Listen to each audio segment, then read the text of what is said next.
There's a party out here. Quit being in the bathroom and flushing the toilet. Stop flushing the toilet. Too easily entertained.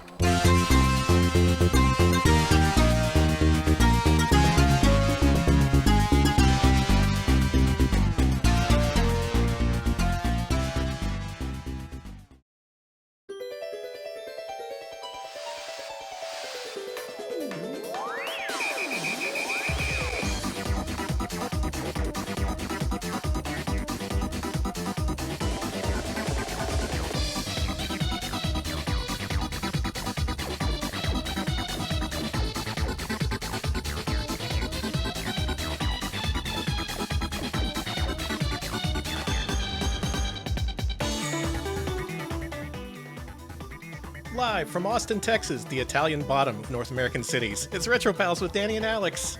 Hello, Alex.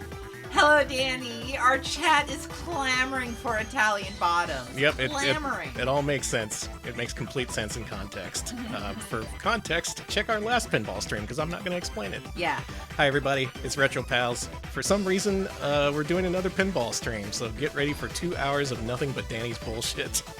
Usually, Alex has some input on this stream, but these pinball streams, these are my babies. So you get to see whatever I care about, which is some stuff a lot of people care about, and some stuff no people care about. So we'll see how this works out. Will you care? Will you not care? That remains to be seen. All right, well, we're here. You're here.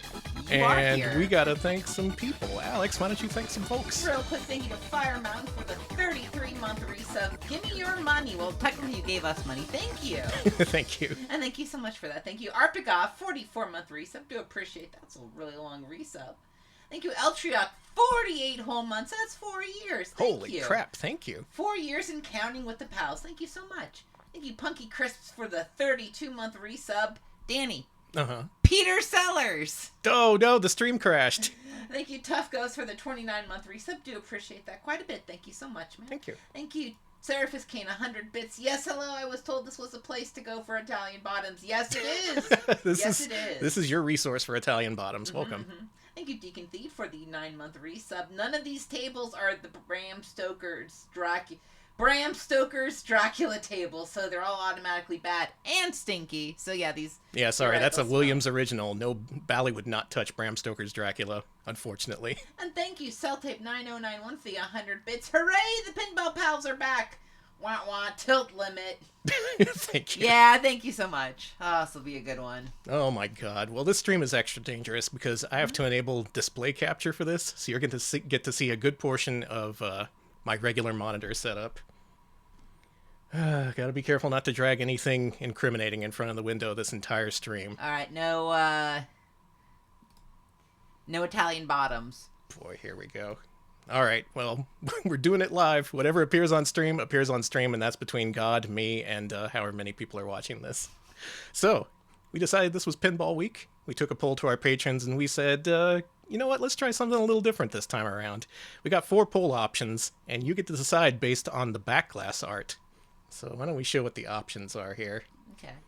Our first option was this one, which, as I understand, makes a very strong first impression. Voting for this means voting for Bally, given that they made this in 1987. No surprise, this ran away with the poll really quickly. This was the first thing people saw, and they thought, nope, this is it. This is the machine I want to see on the RetroPal stream. Yeah, that makes sense. There's a lot to take in here. We will get to this at some point. So please look forward to that. Yeah, that's just a picture of me. The other runners-up include Capcom's Big Bang Bar, another machine with a lot of freaks on the back glass. This was a subset of this week's theme. All these back glass artworks had a bunch of freaks on them. I do like these freaks, Danny. Good freaks. Option 3 was Class of 1812.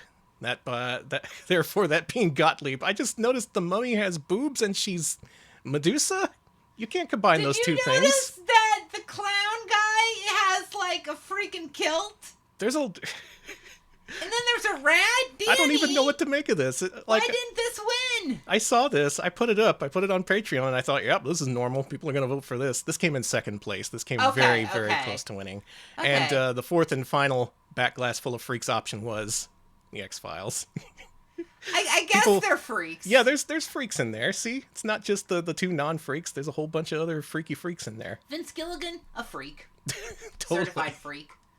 So those were the options. And what ended up winning? It was fucking. Wait a minute. Oh, I see. There you go. That's how things turned out there. Oh. Bally barely took it. Gottlieb with Class of 1812. I don't know. Next time we do one of these things, you may end up seeing Gottlieb tables. Ugh.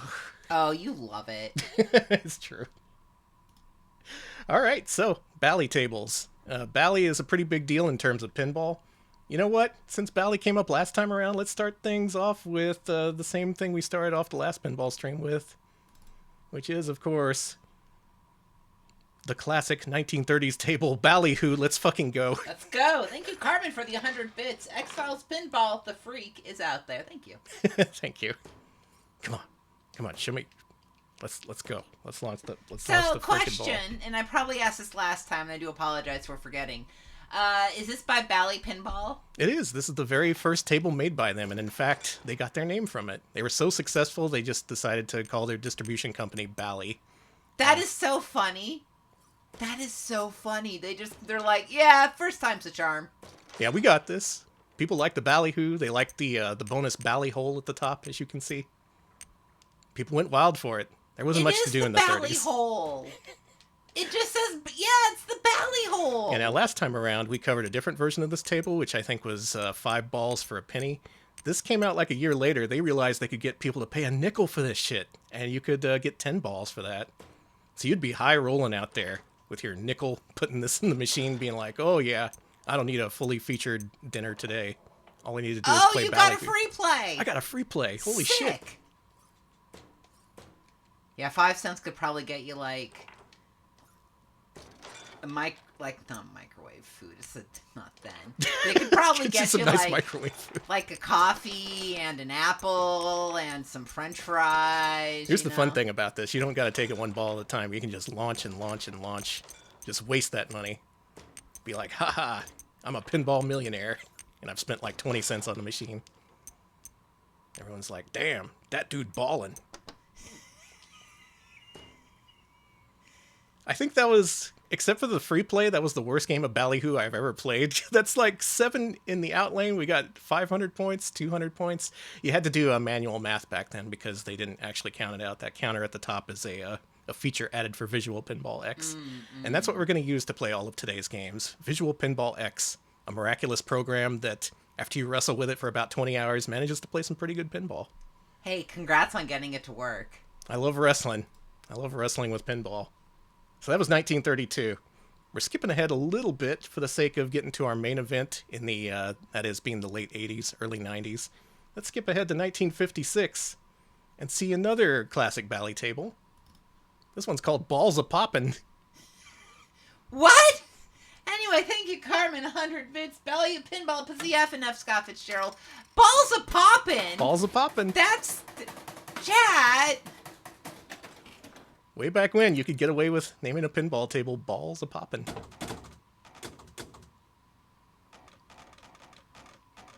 Now, right now, we're still in the electromechanical era of pinball. Mm-hmm. In this era, the pinball machines didn't talk. They didn't have video displays. They just barely interacted with the flippers and the ball through a series of, I don't know, circuits or something. Magic. It's magic is what it is. Technology of some sort. High score here is 800. I don't even know if it keeps track. Oh, it does on the board somewhat in the upper right corner. A lot of these machines, they involved keeping track of the back glass because they conveyed important information. What? Is that it? Okay, what? That we get wasn't 2 Balls more. A-Poppin' enough for you? There's cool stuff in this machine and it's not doing any of it. It knows that it's showtime. Oh, come on! This machine's gonna get up and start dancing. It's gonna sing, hello, my baby, hello, my darling. Well, what should happen is at some point you can hit something on the machine that makes the flippers come together to make one big super flipper. No way! I don't believe you. That's apparently fake because the machine didn't do that at all. Let me see if I can do one more ball. Come on. There were special features they introduced over the years. making these pinball machines more relevant to modern interests. Making the balls pop more. Yeah, just make it pop. Here you see some of the standard stuff like the pop bumpers, the slingshots on the left and right. There's big canyons where the ball can fit into and you can lose it, which I'm not a fan of in these early tables. Gotta say, I prefer Italian bottoms. You know, I do too. Who doesn't? You know, I'm watching Eurovision, and that's a show filled with Italian bottoms. Oh my god, I bet they're gonna take it home this year.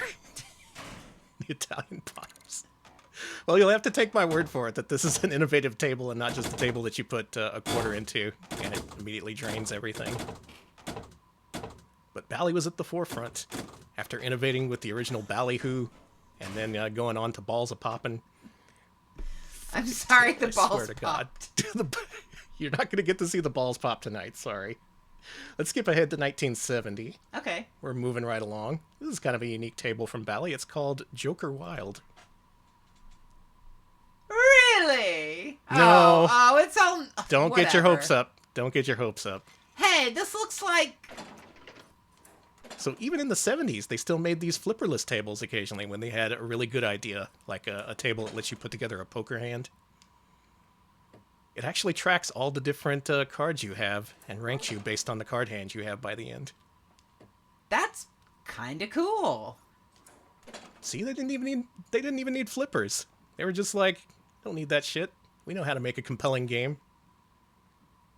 It's freaking 1970. What else you gonna do?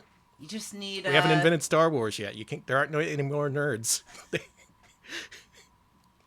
was gonna say they realized all you need for pinball is just a ball and a hole. What were the classic nerds, do you think, before Star Wars? Lord of the Rings, The Hobbit. Oh, of course. I guess they wouldn't have died out. Man, y'all, Lord of the Rings Hobbit mania ran wild in the 60s and 70s in America. It did! All right, what do I have? I have a 9 of clubs, 10 of clubs, ace of clubs, a queen, and a 9. I think I fold. That's Joker Wild. If you're really good at tilting, you can probably get some really good scores on that table. So, let's move forward to the first modern success for Bally, I would say. That is 1972's Fireball. This is a very late Electromechanical machine. This is very highly rated on the Internet Pinball database. That's a really good resource that I searched through for the sake of this stream.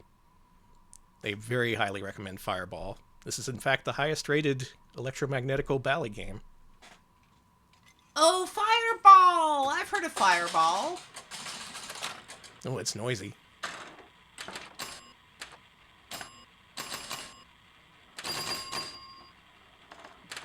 So the machine's a little bit noisier. Got literally more bells and whistles. Oh, this is the table with the super flipper. I was mistaken. Sorry, I got my pinball history all jumbled up. You'll see the ball occasionally veer off strangely. I think it's because that big thing in the middle is a magnet that goes off every so often. Oh yeah, I'm pretty sure it is. Yeah, that makes the ball appear like it has a life of its own. The fireball, if you will. Sick. So look at this. You got locking balls. You got a huge-ass magnet in the middle. Mm-hmm. You got this weird protective, defensive mode for the flippers. I don't know what else you would call that. Oh, well, thanks. Thanks for like that. It went right to the gutter. That's cool. I love when it does that. But imagine, after all these years of very bland machines, flipperless stuff, things that tried to innovate when the technology just wasn't there, this comes out. And you're like, oh my god, they invented pinball finally. Took them long enough. You're right, this is pinball. It only took them how many years? God, 50 years. So Bally, like other manufacturers, they made a lot of shit. And a lot of it stuck. A lot of it was considered quite forward-thinking in terms of pinball design. A lot of it influenced later tables. I'd say this was pretty influential itself. I gotta say, though, this era of pinball is not my area of expertise. I just felt obligated to include a little bit of history. I'm all about those 80s and 90s pins, you know me. I'm a freaking pinball zoomer. You are a pinball zoomer. Back in my day, they gave you 5 balls. No, this inflation bullshit. 3 balls for $1. What were they thinking? the angry video pinball nerd. That's me. It was the leftovers from the gambling days. Yeah, I should point out Bally also made slot machines and other gambling machines, and that's part of why pinball was considered a gambling operation for a long time, because there was so much overlap. People would play this for money, like extra legally. Like the machines themselves wouldn't encourage it, but people would bet money on this shit. Let's ratchet things up a little bit. It's 1976, and it's time for a license based on a popular musical artist. Alex, are you ready for Captain Fantastic and the Brown Dirt Cowboy? I didn't know about the Brown Dirt Cowboy. I did know about Captain Fantastic. Finally, something for Alex. Finally. Oh my god. So, being based on a musical artist, you'd think it'd have, Elton John music, but no. Pinball machines of this vintage didn't have that technology. They didn't have ROMs yet. Is this one loud? Maybe a little loud. But it makes little bell noises. This is all right. I like that Elton John is there. I love Elton John's outfit. There's some really good details in the back glass you see on the left and right. Pussathus, thank you for the sub. Oh, thank you so much. You played the Elton John table in Seattle? That's cool. They have this at one of the Pinballs locations here in Austin, so I've played this too. It's pretty good. Again, IPDB recommends this very highly. It's not just a popular license, it's a really good table too. It looks good, like, it looks playable. It's very polished, yeah. This is pretty much the best you could do with pinball technology circa 1976. And Bally was right there at the forefront. So as we see these early machines, try and think how these machines might evolve over time, how particular trends might affect them throughout the 80s and 90s, and try to predict where this is going. I think it's actually pretty easy to predict. Hey, I see Captain Fantastic. Where the hell is the Brown Dirt Cowboy? I don't think they got the license for him. I don't know who the Brown Dirt Cowboy is. Yeah, maybe I need to listen to more Elton John. Like, I have an Elton John Billy Joel mug, but like... Anyone want to explain who the Brown Dirt Cowboy is? Yeah, does anybody know? No. It's the name of one of his albums. Okay, thank you. Okay, well, there you go. That is Captain Fantastic and the Brown Dirt Cowboy. Pretty good machine. Pretty good machine. We are the Brown Dirt Cowboy? Okay, that does make sense. All right, late 70s. We're evolving quickly. The mutagen has gotten to Bally Incorporated, and these machines are becoming mutated freaks right before our very eyes. Starting with Matahari. Sneakernets, thank you for the 100 bits. Thank you for the bits. The Simon and Garfunkel table. God, if only. Now, this table, in addition to being very popular and a big seller, I think artistically it really solidified the direction pinball tables took over the next several years. Oh, I get it. I know the direction they took. You think? Danny, starting from Captain Fantastic, can I say something? Sure. They started to get a little horny. Is that okay to say? Because it's just the damn truth. Did you say that on Twitch? Can you? Am I going to be canceled for saying the truth? I don't want to spoil things too much, but yeah, if you're familiar with how pinball tables looked in the 80s and 90s, I think Alex is pretty much on the mark. I do like that they had to, like, you know, just show a little bit of Captain Fantastic's ass, just so you know, to a little bit of sex appeal to wet everyone's whistle. Now, I only looked at this table briefly, like I just glanced over the back glass art, and I thought, oh, this guy's a magician or something. No, that lady's giving him money. I don't know what's going on there. There's some kind of story involved. Isn't Matahari a spy? Is that it? Isn't she a spy? Ooh, that could be it. Like in real life? Like she was... Or do I literally just know nothing? Yes, okay. So, why not? A really good pinball table design. Fun to play. And fun to look at if you put a couple of things in there that the average American bar owner would want to see. Based on the sensationalized legend of Matahari, a popular exotic dancer. Nice. Ah. Cool. I thought that was the name of the dude. she was executed by firing squad, huh? Holy fuck. I'm so to laugh. That's really sick to laugh at. Is this the first Backglass with someone killed by firing squad? That's impressive. Famous murder victim, Matahari. Hey, you gotta get the licenses when they're hot. I'd never heard of that, so consider me educated. But notice some of this table, its roots are in Ballyhoo, because look what there is up at the top center of the table. What is that if not a glorified bally hole? That's a bally hole! Mm-hmm. A whole lot of tables, not just from Bally, had that popular feature at the top, where you had to plunge either soft or hard enough to get it in the hole. That was an early version of what is now known as the skill shot. Why didn't they keep calling it the bally hole? I don't know. Prudes, I guess. Oh, I got it in the bally hole. Nice. Well, if you want to be really annoying at your next pinball tournament, you can call that hole a bally hole. Okay. Oh, big bonus on that one. These early tables, I don't know much how to play them. I'm much more familiar with the later ones. Again, I just wanted to give a nice overview of history. Speeding through history. I feel compelled to show off some more of the Backglass art, because some of these tables don't really feature it to its fullest. Okay. Our next table is going to feature this Backglass art. Let's see. Okay. Who did she... Stephanie McMahon! That's who she looks like! Future Spa, 1979. Bally. Oh, it's a spa! Yeah. That lady is... It's from the future. And that lady... okay. Let me tell you, that Backglass art makes a really good first impression. I did not misinterpret that like I misinterpreted Matahari.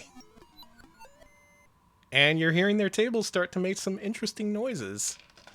Some primitive attempts at music, even. Ba-da. Why?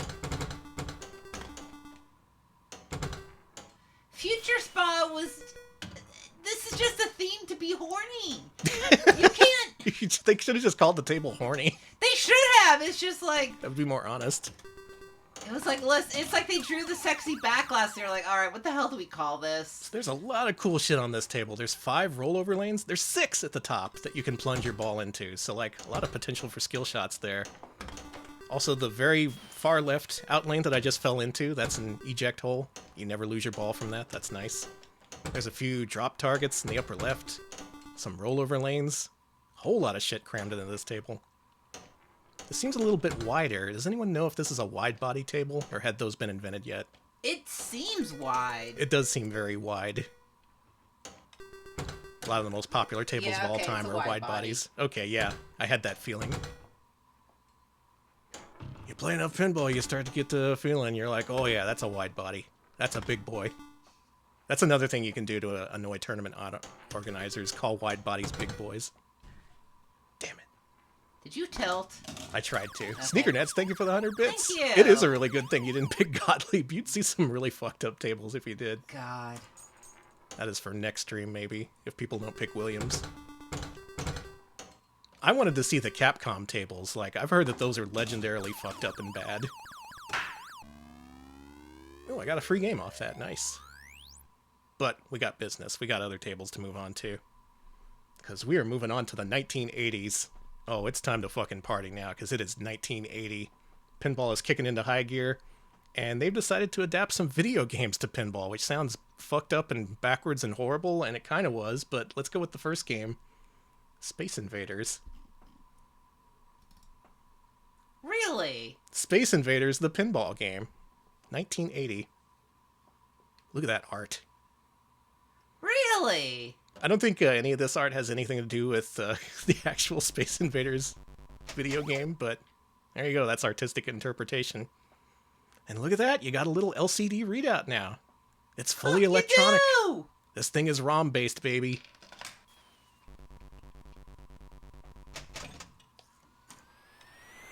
We still don't quite have music or speech, but we do have an electronic readout. We're getting there. I don't know, this is pretty sick. I like the not xenomorph in the background. Yeah, isn't that cool? I think the table art really sells this game in a way that the gameplay doesn't.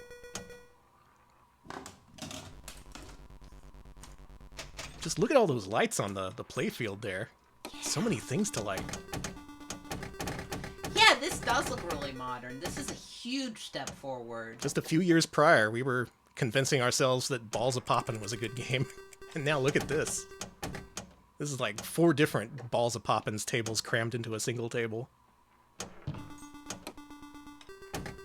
This makes Balls of Poppin' look like Balls of Stoppin'. You made me lose the ball. I'm sorry, but, you know. Balls of Stoppin'. I wish there was a real adaptation of Alien Crush and Double Crush. That would rule.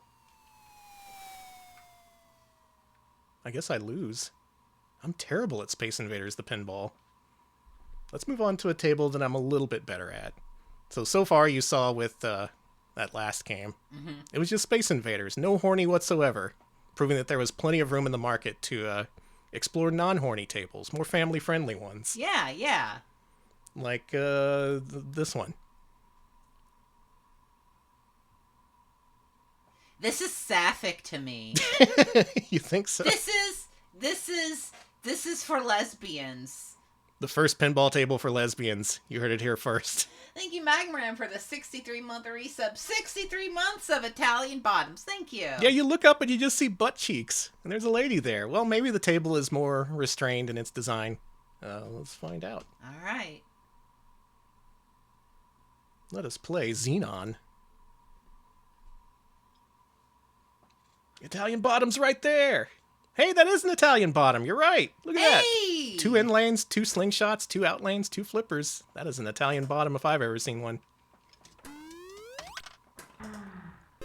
What? Enter Xenon. Now hang on. This machine may not be horny.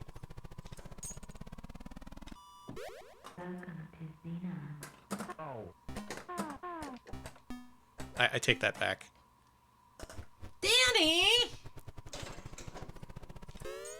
Pinball designers went horn dog crazy starting in 1980.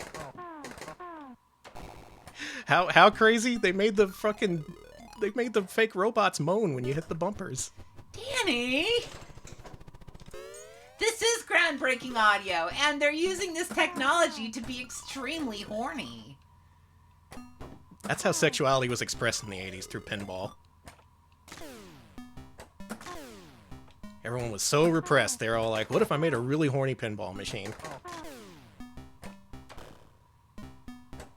And there is, I think, a PBS special about the making of the sounds in this machine.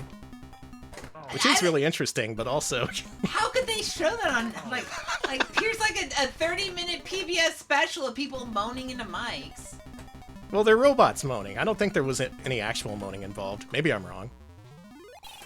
Okay, voices and audio in this done by early synth legend Suzanne Ciani. Yeah, this is all synth as far as I know. That's crazy. This is a fun table. Maybe kind of restrained in terms of design. It doesn't have a million things to do like Future Spa or Space Invaders. Okay. I got an extra game.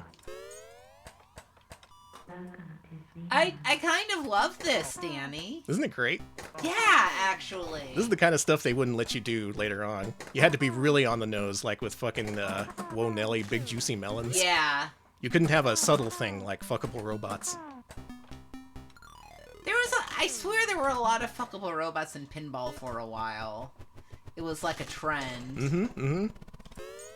That pretty much culminated in Bride of Pinbot, a game about a giant woman on the moon. Who's a robot, but she becomes real. And it's like secretly a horror game. Imagine a 50-foot robot woman on the moon who becomes real and steps on you.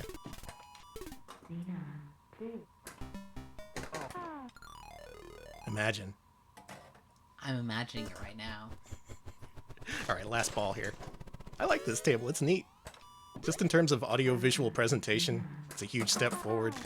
It's just nice to see pinball hit the modern era, with modern horniness. Danny. Hey, it's 1980. I wasn't around then. I wasn't around to tell everyone to stop being horny. Yeah, that's true. The horny police had yet to be established. So, let's move on to 1981. again, the horniness trend may show signs of waning with our next game. I mean, signs. I meant to say increasing. I meant to say increasing sharply with our next game, Centaur. So he's a centaur. Right. Except instead of being a horse, it's a motorcycle. So he's half man, half motorcycle, and he's got a babe with him. This is you don't play as this guy. You have to take down Centaur. He's the bad guy in this. What do you think of this art? This art's amazing. I love this. I've seen this before in real life, and I think I had the same reaction, which is like sick. Born This Way album cover vibes. That's what I was thinking. Maybe that's what Lady Gaga was inspired by. Let's play it. Totally. Centaur. Alex, you will lose your shit over this table. I'm looking forward to it. Okay. Wow. Wow. Look at this shit. Pinball didn't used to just be pinball. It used to be art. Extremely, extremely horny art. Okay. Danny! Voices! Now this table I know how to play. This is a good one. You're Notice a centaur the freak? Notice the drop targets up there. Well, I knocked down a few of them, but when they pop back up, let's see if you can tell what they spell out. They spell out orbs. You need to spell. They do? You need to spell it in the proper order too, and if you don't get the best bonus. You got to spell it ORBS. Okay. Oh my god, you got the or. B. Holy shit, Danny's gonna. Oh! Ain't that how it goes? Gotta spell out orbs. You gotta spell orbs! Yeah, you gotta spell orbs, and then you gotta hit oh, the you got orb the line. S. Mm. Fuck. Spro? That's not no. orbs. Incorrect. You have failed the spelling challenge. Alright, let's try this again. This is so cool! This is a badass table. This makes a great impression in real life, too. Again, Pinballs in Town has one of these. I gotta spell orbs at least one time before we move on, though. So you're starting to see a little bit of how we got to Party Animal, even if we're not there just yet. The horniness was always there. We just didn't have the capability of expressing it until Centaur. Orbs. After this, horniness got incredibly popular. Everyone was all like, me? Oh, yeah, you know I'm horny. I played Centaur. Here we go. One more letter. Damn it. Come on, orbs. Yes! Alright, now we gotta hit the orb ramp. Oh, got it! Nice! That was a big fat bonus there. Nice! And we get some multi-ball. You got the orb! Yeah, the bonus orb is another pinball. I mean, pinballs are orbs. Maybe this is where the orb craze came from, too. Pinball invented horny and orbs. Dude, I'm kicking this table's ass. This is a really good ball. Now, in especially early multi-ball modes, occasionally they'd have stuff like you'd get more score on the playfield if you had both balls active at the same time. There's also stuff like jackpots that are only available in multi-ball mode. So essentially it's like playing pinball on hard mode for extreme reward. Oh yeah, I'm smooth. We are. No. Guardian releases Power Orb. Things you never want to hear. That's Centaur. All right, Alex, have I got your attention now? I Centaur definitely grabbed me by the ghoulies, is a word. Well, let's go to a popular license at the time with a movie that was briefly popular in the early 80s. Flash Gordon, 1981. There he is. This is another highly ranked table at the IPDB. Okay, it's pretty sick looking. I'm pretty sure that's Danny! I'm pretty sure that's an embellishment added by the table designers of this VPX version. I got so excited. I was just like, it has the Queen song. But I'm glad that it's there, regardless. Splash. Look, you hear that? These machines talk now. What the heck? I guess this is a little horny. It could be hornier. Sorry. I guess since it's licensed, they had to, you know. Isn't it kind of messed up we gave these machines sex appeal before we gave them the ability to talk? Danny, you're thinking too deep. Pull up, pull up. I'm just saying. There's papers to be written. This one's cool. It's got a second playfield up there with an extra flipper that you can see. Oh yeah, and Bally's had a fitness clubs like gyms and stuff. Yeah, Bally Total Fitness was a thing for a while. So you know, Bally, Bally's Total Fitness may have been the original Future Spa. Oh yeah, I didn't think of that. Man. Do they still have Bally's Total Fitness? Did that go under? I think they got merged into another company. I think it's no longer Bally's. That's the other thing about Bally. For a while they were their own company, and then a series of mergers pretty much just destroyed who they were. After a certain point, you don't need to play Queen again. Glad to hear it, though. At a certain point, they merged into Midway and basically became the same as Midway with the same developers and stuff. But for a time, they still used the Bally name as like a prestige sort of thing. Like, yep, Bally's still making tables under our name now. Don't you worry, the famous designers of Ballyhoo are still at it. You will get your Bally hole. That wasn't a very good tagline. I'm glad they ditched that. You will get your Bally hole. So this machine has kind of a limited vocabulary. I think it can only say flash. But, you know, it's a start. Sounds like he's saying thwack. I like it.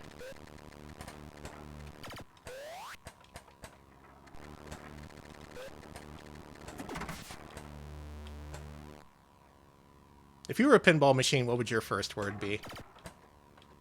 Help! Because I don't know how I got turned into a pinball machine. Good I don't choice. want it. Probably one of the best choices you can make as far as learning one word. Or ouch, or tilt, yeah. Yeah, no, those are all good. I like insert coin. Give me your money. Yeah.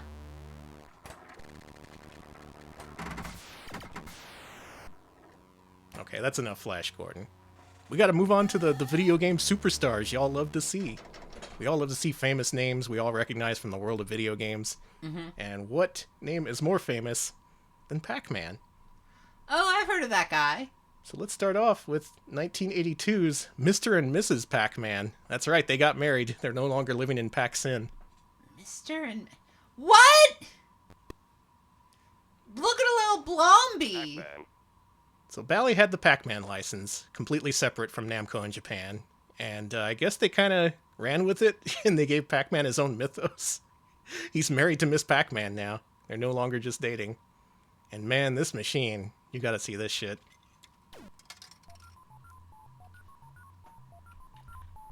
Danny, this is crazy. Slow, skill shot ahead. Slow skill shot ahead. Is that the voice of Pac-Man, you think? No, it's the assassin following Pac-Man.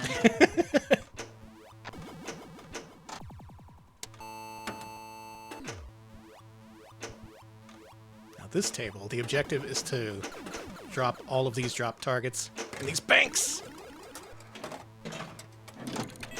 Don't mind me, I just hate banks. Bank hater has arrived. Jesus! Sorry, honey. These old machines don't care. There's no ball save. It doesn't care about your feelings whatsoever. My feelings! Pac-Man, saucer, Pac-Man. That's it. As soon as your last ball drains, it's just like Pac-Man, and then it shuts down. Let's get to the main feature of the game. We gotta at least play Mr. and Mrs. Pac-Man. Okay. Slow. Kill shot ahead. You gotta see how they adapted the maze gameplay of the original game, because they did. I'm not sure if it's anything like what you're expecting, though.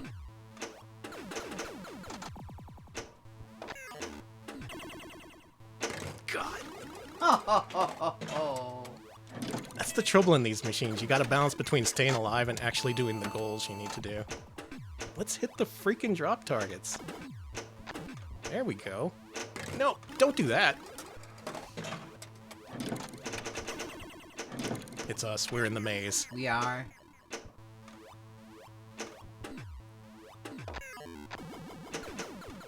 All you need to do is hit either side's drop targets. Pac-Man. Pac-Man. One more try. Okay. We gotta do this. Solve my maze, Pac-Man. Slow. Kill shot ahead. I know you said skill shot, but I swear to God it says kill shot. So I've been spending this entire time thinking that you're an assassin trying to kill Pac-Man. That's why you thought, oh my god. Kill shot ahead. Yeah, you're kill shotting Pac-Man and Mrs. Pac-Man. Real easy to get a headshot on Pac-Man. He's all head. Try for Pac-Man saucer. Oh, somehow we lit the saucer, even though we didn't get all the things. Let's actually do that. Okay. Now, this is a pretty difficult shot. You gotta hit one of the two orbits. Ooh, there we go. 3, 2, 1, go. You ready to play Pac-Man? Left flipper determines your direction, right flipper makes him go. Oh, wow. Aw, the ghost got us. Gotcha. What the hell? Kind of a high concept take on Pac-Man, huh? A little bit. You kind of have to already know how the game is played just to really make sense of their representation. And the control scheme isn't really the best. Go to Pac-Man saucer. Alright, we get to try that again. Whoa, the tilt on that is extreme. Sorry, folks. Yeah, you just whacked it. I just threw the machine across the room. Each VPX table implements tilting in a different way. And some of it's really distracting. I have to not do that. Okay, we have the saucer open. So let's see if we can get back to that maze. Ugh, Try for Pac-Man saucer. I'm trying. I'm trying, buddy.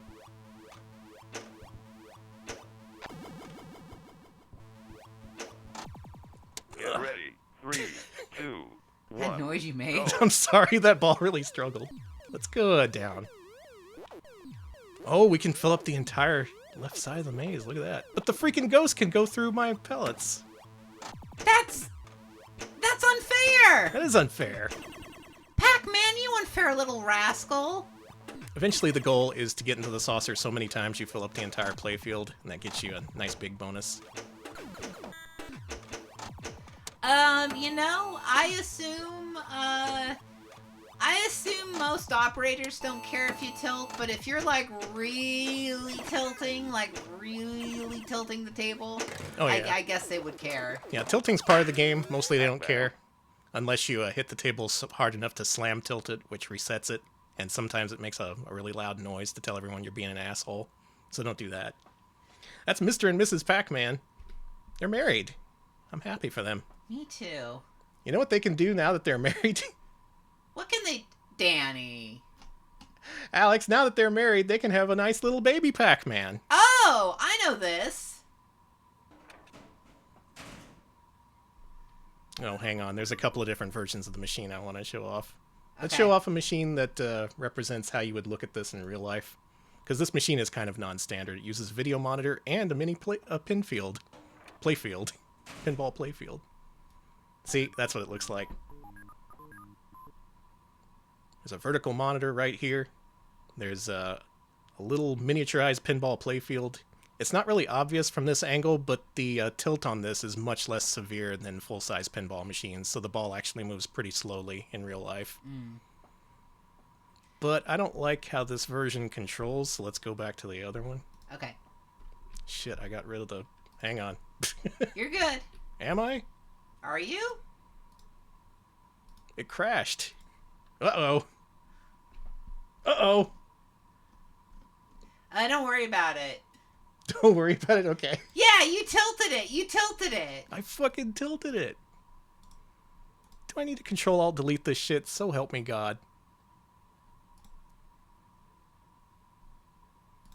Alex, entertain the folks. So, folks, did I tell you about the fact that I was reading about a multi-level marketing scheme where they're selling dirt?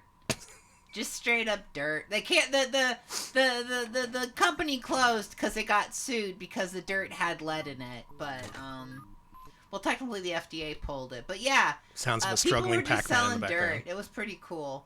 That was like earlier last year or something. You heard about the dirt? Okay. Y'all hear about this dirt? Yeah, and the bad thing is the lead levels were so high, it was like, God made dirt, and dirt do hurt. I can't believe the FDA had to condemn this dirt that they were selling. Yeah, don't eat the dirt. All right, we're back in business. Check it out. Canadian dirt, too. So this implementation has like 50 different options in the options menu that determine how the ball goes and what the game rules are. None of the options I checked let me figure out how to not make the freaking video transparent, so sorry about that. But let's play some Baby Pac-Man. Look at him, there he is. Pac-Man.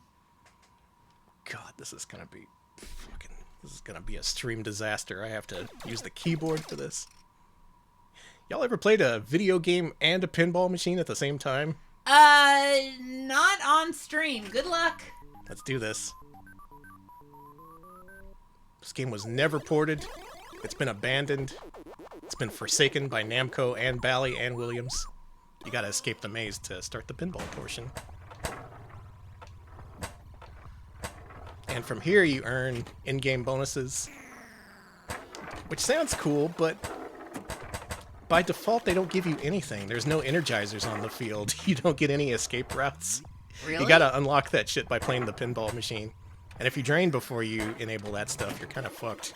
Because the ghost AI is just ridiculous in this. Why is the Ghost AI so hard on a baby game? Yeah, I don't know. But that's the curse of Baby Pac-Man. This machine that's incredibly cool in concept, but when you play it, it's just kind of like, well.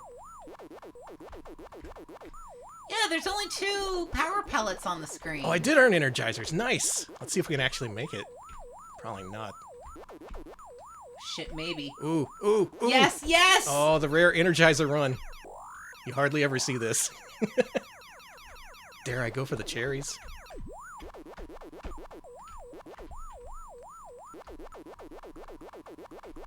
Dude, this is like the best I've ever done at this table. I was gonna say, Danny, this is a sick play. I think in real life I've managed to clear one board because they do have one of these machines at a pinball's location in Austin. And more often than not, it's broken. Oh, they cornered me. I don't blame it to be broken. It seems like it's a pain in the... It's because you have to maintain both a pinball machine and an arcade machine. That sounds really kind of horrible. There's like extra stuff that can go wrong and be broken. And I don't imagine there's many replacement parts available. Okay, good point. The one thing this game is missing is it's not very horny. Well, I say look at Mr. and Mrs. Pac-Man on the bottom. You don't think it's horny? Just think of Mr. and Mrs. Pac-Man in the bedroom, my friend. Danny! I did it! There's a second maze. Did you know? I assumed, but I've never seen it before. Congrats. Back to pinball. So yeah, kind of a disjointed 2-in-1 sort of thing here. They did have buttons on the side of the cabinet so you could play the pinball in addition to a joystick for the maze portion. If you play a real machine, you can actually play... Oh my god. You can actually play the pinball portion for a good long time because of the low angle of the tilt. Paxcalator? Just take the Paxcalator. Don't take the Pac stairs. I think a lot of this humor came from the Hanna-Barbera cartoon, so... Not much to work with. Oh, I'm fucked. I am fucked to the moon Sorry, this time. honey. We got some energizers, though. This is miraculously good, this playthrough. I think this is the best play anyone's ever had. This of is Baby literally... Pac-Man. Yeah, this is almost definitely my PB. Oh, there was a thing You in got- there. Mm. I got reverse eaten. Sorry, honey. I hate that shit. For fuck's sake, come on. You really cut me off there. Look, I may just be a baby, but that doesn't mean I can't get pissed off. You're the pissed off baby. Alright, so we've completed the second bank of Pac-Man targets. I don't know what that gets us. I think it's just like a bonus energizer. We haven't done any of the other ones. I did something good. Oh, that was an energizer. Nice. I believe It's nice. in you, honey. It's nice to finally learn how this machine is played while I'm streaming it. Oh, I'm fucked. The ghosts don't slow down when they're in the little motorways. Why do they want to kill the baby so much? There you go. That's Baby Pac-Man. If you see it in the wild, make sure to play it, because God knows when you're going to find another working one. Cool machine, though. Cool machine. And for many people, they think that is the only video pinball hybrid ever released. It was a huge failure, a pain in the ass to maintain. No wonder they never made another one, right? Well, about that. Thank you so much, Rendered Ghost, for the raid. Welcome, everybody. We are playing... I guess we're playing Granny and the Gators? Hey, thanks for the raid. We're playing Bally Pinball games. What were you up to? So the second and final video pinball hybrid game was Granny and the Gators. A game that did not have the Pac-Man name. It had no reason for you to play it or buy it. I guess if you're a fan of Granny and or Gators, maybe. And here you get a shot of what the machine looks like. Again, this is a upright sort of thing with a very gently tilted pinball table built into it. So the actual pinball play is a little bit more slower paced than you might expect. And the gameplay, well, let's see what the gameplay's like. This was a pain in the ass. What? What did you say? Any sexy back glass? I don't think there's any sexiness on the back glass. Okay. It depends on your definition of sexy, though. Let's play, yeah, Granny and the Freaky Gators. Silly music stream. Hope you had fun. Yeah. Thanks for the raid and stuff. Yeah, thank you. You're not going to believe this shit. Look at this. Now you get to see Granny and the Gators. Yeah, that's pretty sexy. Alex, Sorry. you just saw Xenon. You're right. So you got two buttons on the side of the machine for the pinball flippers. You got two different canoe direction buttons, which are those larger green buttons you see on the thing. You have a big power rowing button, I think that is, and two fire buttons. So this game's super complicated. Let's play it. Rare gameplay of Granny and the Gators. No one else is dedicated enough or bored enough to actually get this shit working. This is a pain in the ass, by the way, in case you're wondering. I had to source like a 10-year-old file to find like a JavaScript file I needed to get this to boot. Really? Yeah. Let's go to the pin. Is this sick? This is a little sick. I like how the pinball plays a lot better than Baby Pac-Man, actually. It's got a couple of loops. The drop targets are more... Whoa! Never mind. That was fast. Forget I was saying anything. Oh, shit. I got gatored. Club. Oh, pin. Let's go. Oh, Granny. Granny, you gotta quit drinking. Granny. Oh, my God. Granny.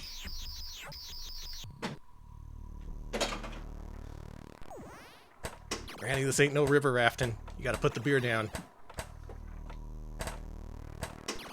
I like this one. I have never seen this in real life, though. I think this is a very rare table. Much more even so than Baby Pac-Man.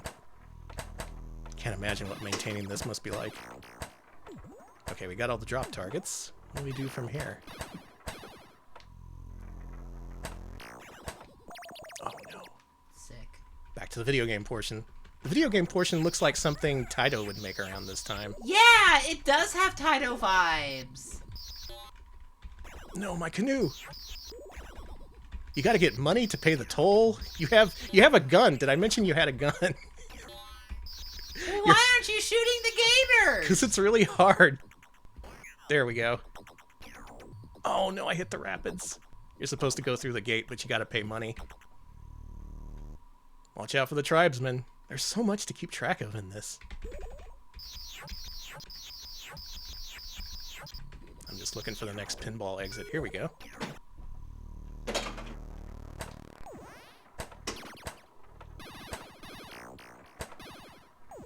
Of course, only one thing I'm wondering. When is BBH gonna 1cc this? Yeah, yeah. Can it be 1cc'd?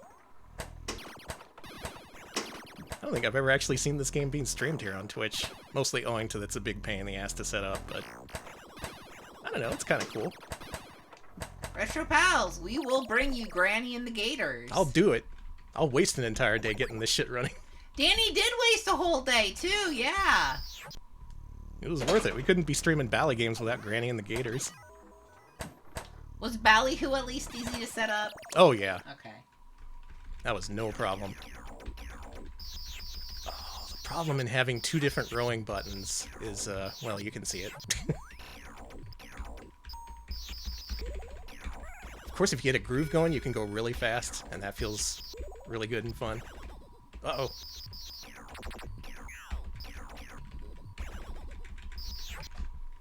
Paddle again, Amazon Ace. Clay the Amazon Ace. Made it to level 2. Wait, one more life.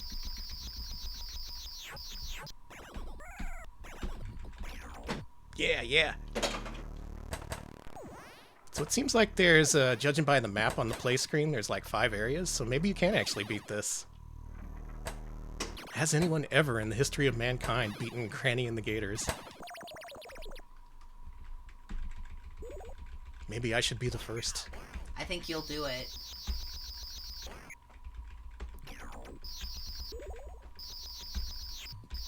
Ooh, you stay away from me. I missed.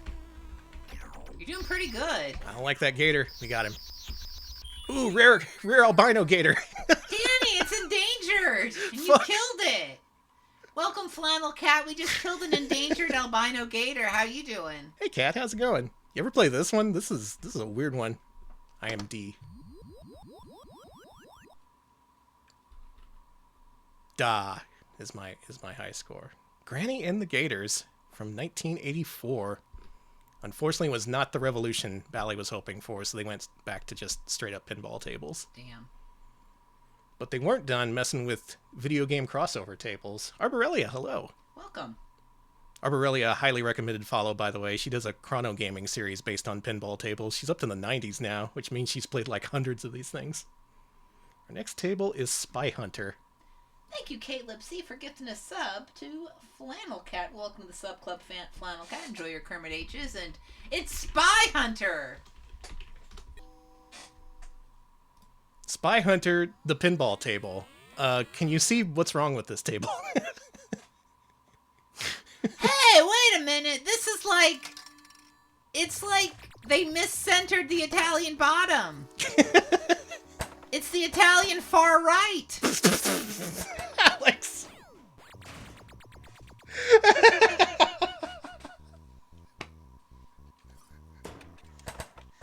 Alex, how dare you upstage me? I'm sorry. Anyway, this is Spy Hunter, the pinball table. I don't know why, but half the table is just like, not something you play, but just something you watch. The Italian far right, so help me Sorry. God. It's apt, that's the problem. This looks hard. How is it? It feels like you're playing a really skinny pinball table, and occasionally you get to see some stuff that has no connection to what you're doing. So I kind of like it. Fuck. Never mind, I hate it. Oh, thank you, Caleb C, for gifting a sub to Boreal as well. Welcome to the Sub Club. And hopefully you'll enjoy Nice, thank you so much for the Spy gift Hunter, subs, I appreciate yeah. it. This one I could never get anywhere in. I don't know what the hell to do. So many Mussolini jokes in chat, huh? Thanks, Alex. You're welcome. Oh, I did it. I made it over to the left. Hey. And then you hit a bumper a couple of times, and then you drain. Oh. That's Spy Hunter. We could play more of it, but it would go that exact same way. We're moving up. We're in the second half of the 80s. Let's go to 1986. with strange science. Can't believe Danny got upstaged. Unbelievable. That should be illegal. It should be. You know the movie Weird Science? Yeah. That was popular. Anyway, here's Strange Science. Strange science. Beakers and they're boiling. I don't know my Oingo Boingo.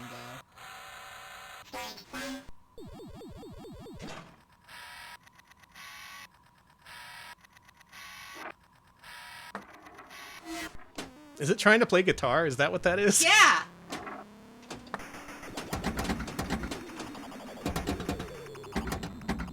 So you got sampled guitar. You got more advanced LCD readouts on the back glass. You got burger. You got burger. See the burger? Mm-hmm. I like the burger. And the machine laughs at you when you drain.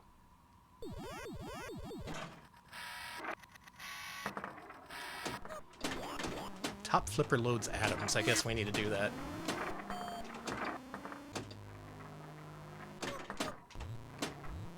A lot of interesting noises this table makes. A lot of noises. No. Was that a clown noise? Maybe. These robot clowns? Who's the guy in the upper left? You see that? Yeah, no, I like him a lot. It's like bootleg Thomas Dolby. Maybe that is what it's supposed to be.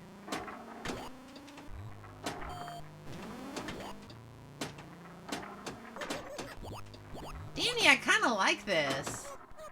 Yeah, in my opinion, this is where pinball started to get really cool. Like, there's a charm in all eras of pinball, really, but this is what I remember pinball as. Just a lot of weird noises, weird designs, strange art.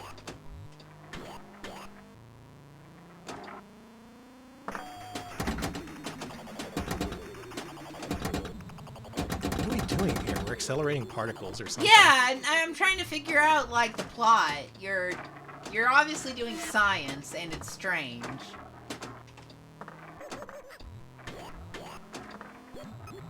Sounds like we're doing some kind of clown science.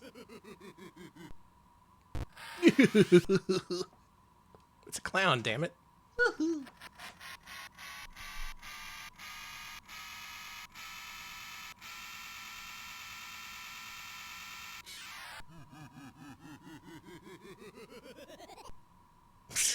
Cool.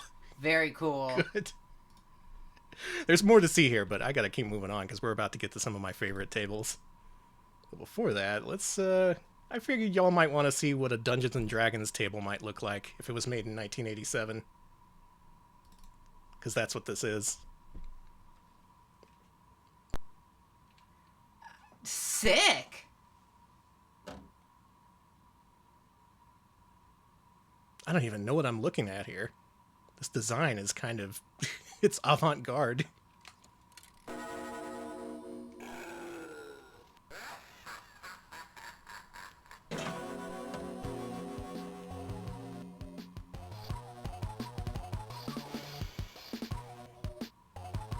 Well, well, pinball invented hot jams.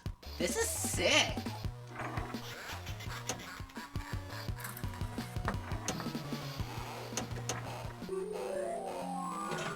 The warrior escaped.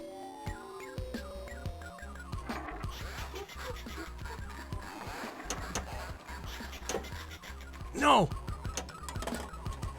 That's a strange gimmick. To activate the magic save, you have to do the little rollovers over him. Otherwise, the ball just drops.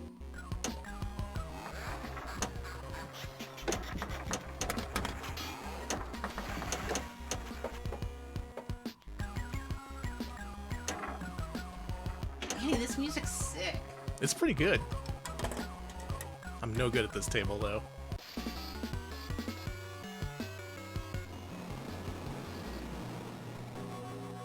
Is this official Dungeons and Dragons music? Did Gary Gygax compose this?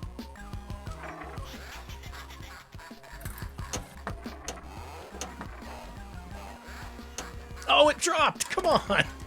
It was active! It's inscrutable, but it fucks. I'd agree. That's exactly what I'm thinking about this. Let's put in another credit. I don't think we saw enough of that.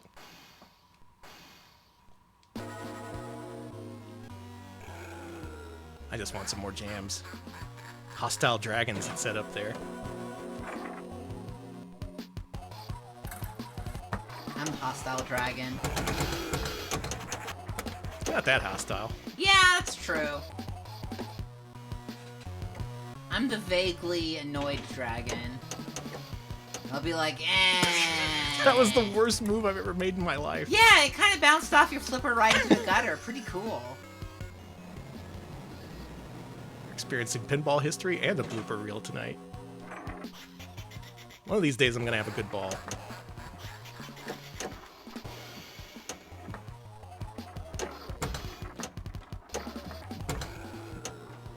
Do you think they really got that Dungeons & Dragons was a role-playing game, or did they just treat it like a license? Probably a license. They're like, you know, there's dungeons, there's dragons. Shit. You can put them both in. It did it again, Danny! You can't cradle your ball in this one. It'll just kill you.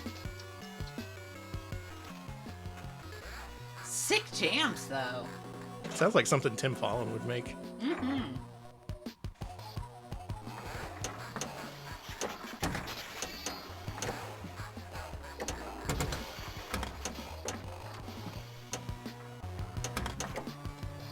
God, I'm the worst. We gotta have a professional pinball player to actually play these tables next stream. He really evened out those harsh gutter penalties in 4E.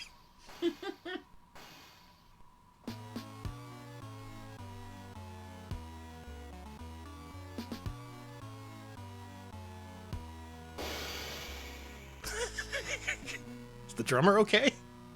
No, they just put their head through the cymbal. Ladies and gentlemen, the Dungeons & Dragons Jam Band.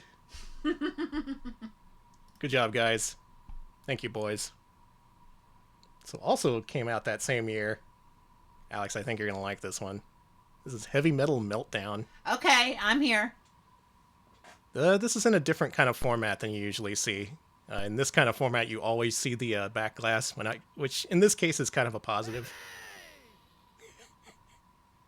Heavy, he said. Oh, I thought he was going to say the whole name. Just heavy? No, just heavy. Is that all they had room for? They Hang had, on, like, to hang spend on. all 3K. Okay. Let me put in a quarter.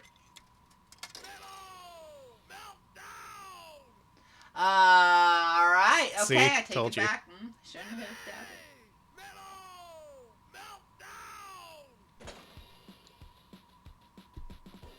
Gotta turn this up. We're gonna have a heavy metal meltdown.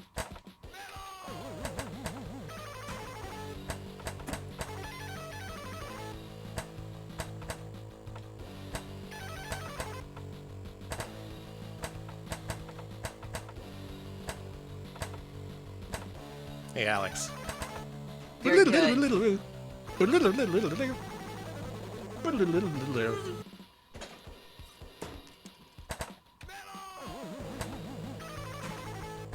All right, this is pretty good. These I really guys like look this. like the characters in a Mr. Show sketch. A little bit. Yeah, it's Titanica.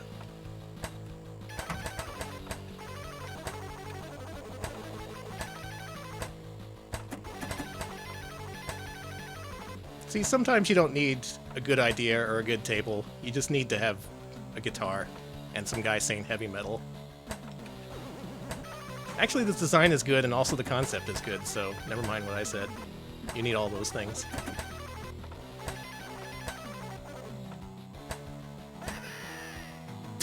Heavy. Heavy!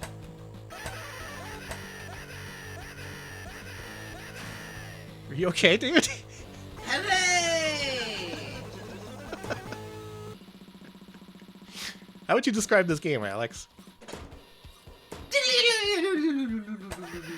I'd call it heavy!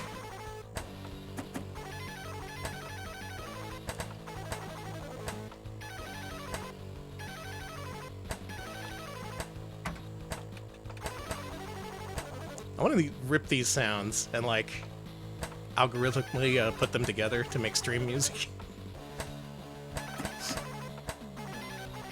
I think that would be, like, the first good use of AI.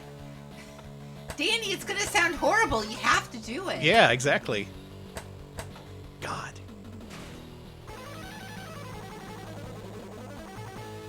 very heavy and also quite meltdown. Drum solo.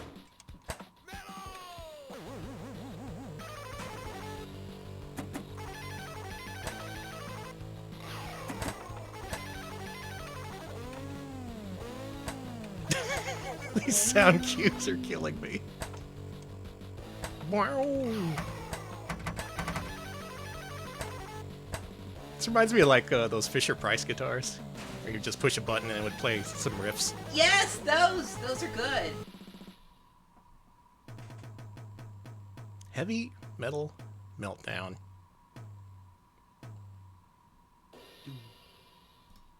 Alright, folks, the prelude to the main event is now over, because next up is our main event. Yay. The game that everybody voted for, the game that everybody wanted to see.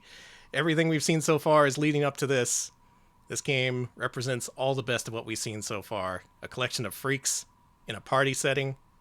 This is Party Animal. Alex, I think you're going to like this. I'm so excited. I've never actually seen the game in action. All right, I love the animal. Mm-hmm.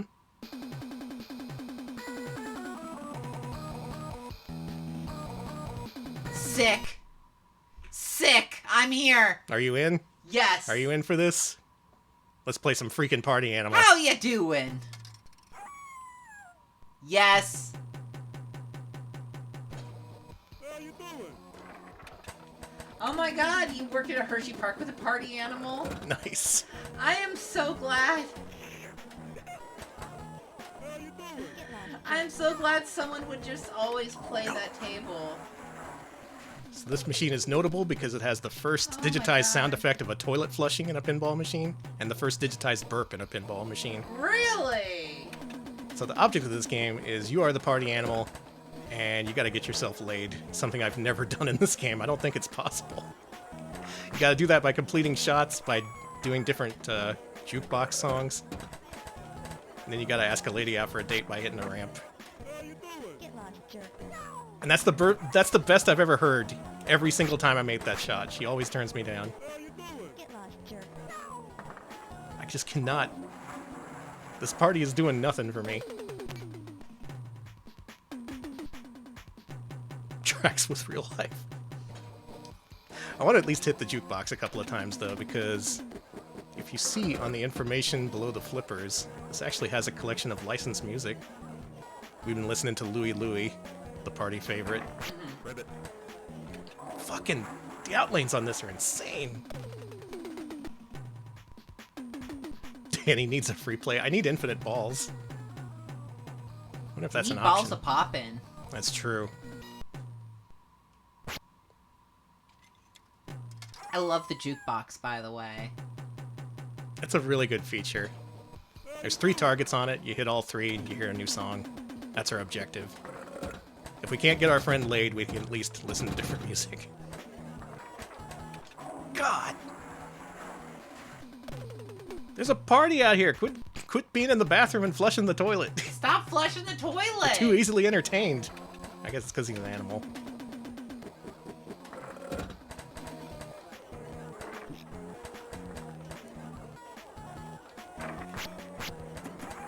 Okay, we spotted 2 of them. There's the 3rd one. We did it.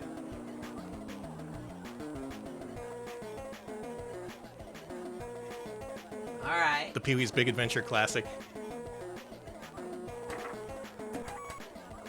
Has anyone actually been at a party where things really turned around and got like super hype when they started playing tequila? No, but I'm pretty sure assume that's it a myth. happens. I'm pretty sure that's a myth, or it only happened in the 80s.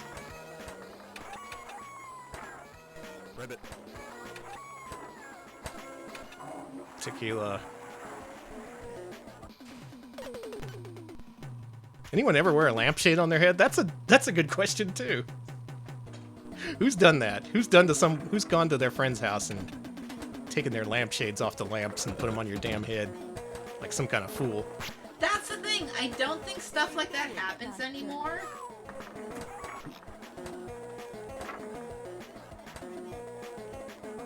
I guess that passed for entertainment in like the 30s. Yeah. Like, oh, what do you have here? A table and a lamp. Well, I can make a party with just that. How you doing? Get lost, Sorry, honey. I've hit that ramp so many times. I think you have to light all the letters in Party Animal. You have to become the ultimate party animal. This is a pretty good ball so far. Just need 2 more letters. 3 more letters, actually.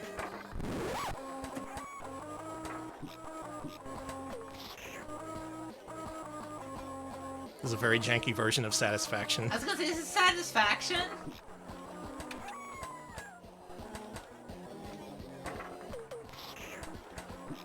Personally, I like the ambience in the background. There's some kind of party ambience of people talking and stuff. I think it should have more animals in it, though. There should be like sheep. There should be sheep and goats. Random squawks. Da da da da da da da. Bah. You know? No, I'm with you. Just something to keep in mind for the sequel. How you doing? Get How lost, you jerk. doing? Party animal. Well, Alex, we've played Party Animal. It's time to go off the deep end. You know what else was released that year? What, honey? A table called Hard Body. I don't like this. Hard body, huh? Yeah, don't worry about it. Danny. What? I didn't make this.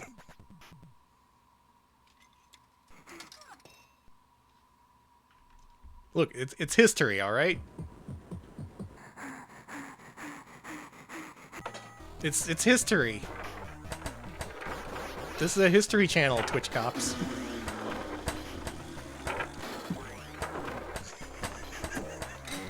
Oh, you're not a fan? Not a fan of Hard Body?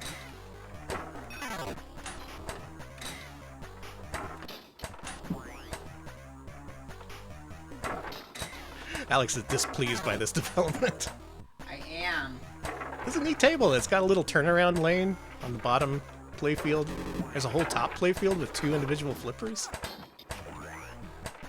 This table is doing so much to entertain you, Alex, and you're just throwing it right back in its face. Well...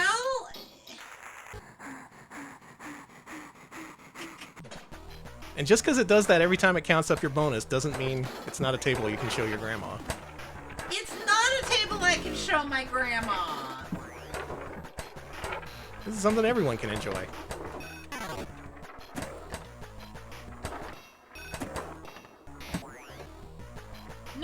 No, they can't.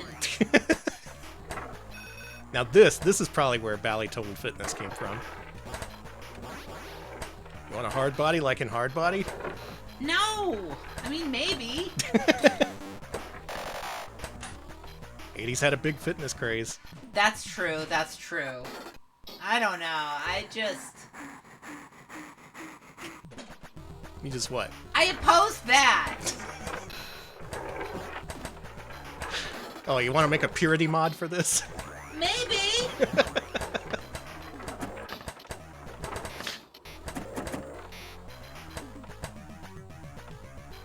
I don't know. I just think this table is goofy. It's very representative of a certain time in American culture.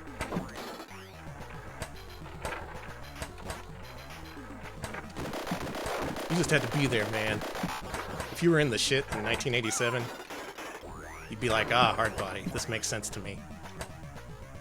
This is the voice of a new generation. Shit. Sorry, honey.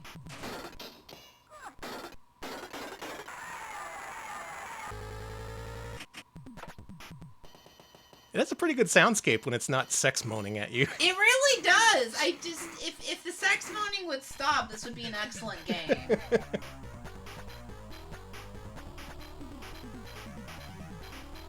Well, Alex, maybe you'd prefer something a little more chaste. Maybe you'd Okay. prefer a classic piece of Americana where sex doesn't even begin to enter the equation. I'm talking about the tradition of the American truck stop. Something we can all count on. The chaste something for the whole family. The American truck stop. Okay, are we gonna see the back? Oh, I see. You don't need to see the back glass. All the action is on the playfield. Sure is.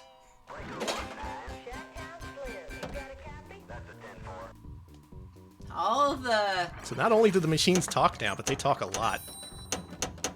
Oh, that is loud. Let me fix that. Ever seen a Buc-ee's like this? No, Buc-ee's is relatively chaste. They replaced, like, the horny babes with a sexless beaver. What? Bucky the Beaver is completely sexless. If you feel anything for Bucky, I don't know what to tell you. The phrase sexless beaver just destroyed me. Alex, never do that again. It's normal, don't worry about it. Anyway, this table's interesting because up the center there's a selection of drop targets. That's something I don't really see other machines do. Design-wise, this reminds me a lot of Taxi, another Williams game that would come out later. Just something about the sound and the way the game feels. Look, it's a truck stop. You gotta have some babes out front. Be like, hey, trucks, come on in. Is that why Bucky is outside of Bucky's? Yeah, because truckers identify more with Bucky nowadays than big busted women. More men these days identify with Bucky than big busted women. Retweet if you agree. More men are watching VTubers instead of eating beef stew. This table's neat. I'm just impressed that they managed to horn up something like a truck stop. That takes some doing. That's not an accidental thing. You gotta really work really hard to come to that conclusion. Let's play one more ball. And we didn't mention trucking was a big thing for a while. That was like a huge fad in the late 70s and early 80s. It was! Trucking was huge! And occasionally you see stuff like that reflected in the medium of pinball. And I think that's kind of interesting. I think more fads should have had pinball adaptations. There should have been a Pet Rock pinball table. A Pet Rock pinball table? Yeah. Okay. They made a Space Invaders pinball table. What? His name is Buck, and he likes to truck. It's true. Alright, we're finished up with this truck stop. It wasn't quite the chaste family gathering I was expecting, but, Okay, you know what? the next one's gonna be normal, yeah? Yeah, let's go to a barbecue.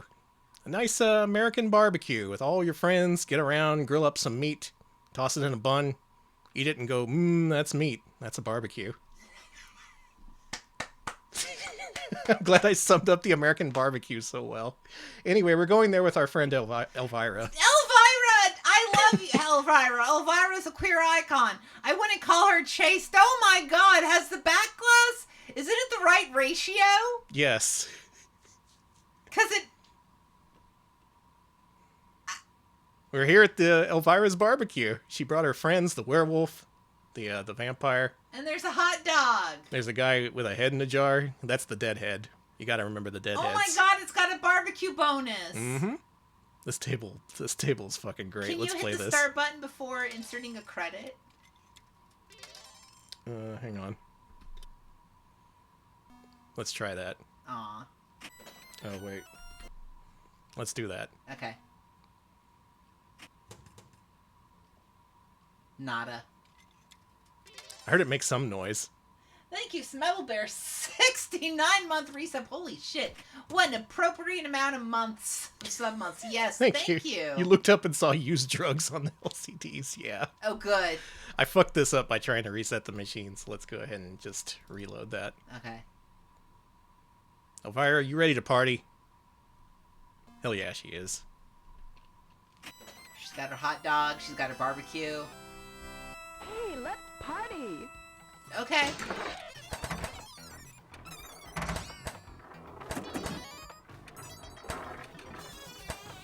Okay, there's a few objectives I have for this machine before we can move on. The most important thing is, before we move on from this table, we have to thank the boys. Okay. Just keep that in mind. Thank the boys.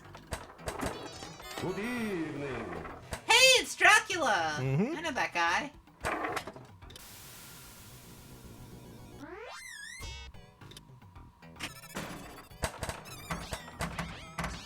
Now, I think to do that, you gotta hit the right bank of targets. So let's go ahead and try to aim for those.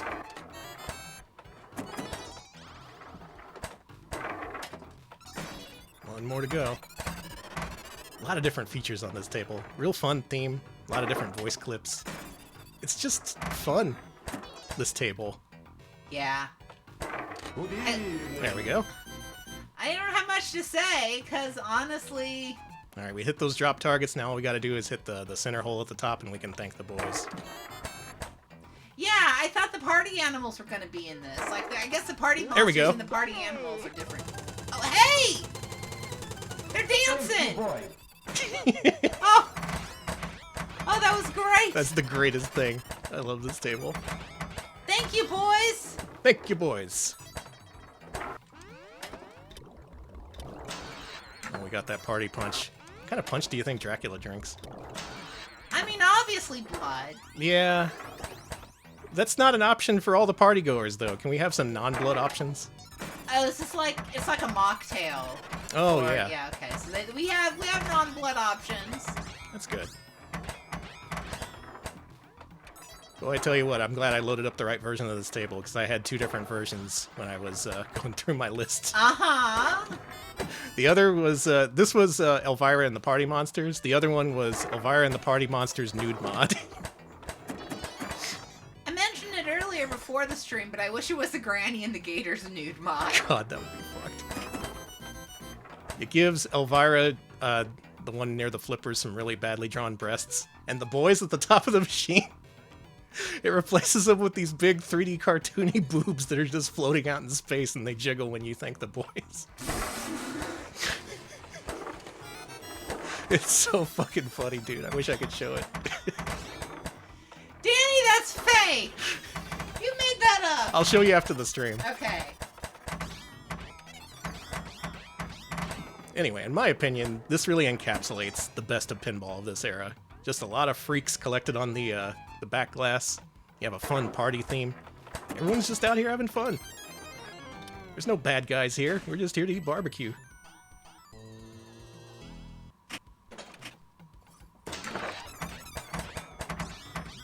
Oh, I have the boys lit. We can thank them again. Good evening. Okay, we woke up Dracula. It's usually a good thing. Extra ball is lit. Let's fucking go. We got it. Nice.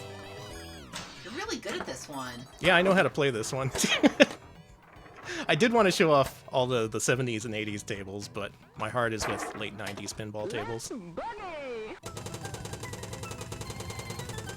Thank you, boy.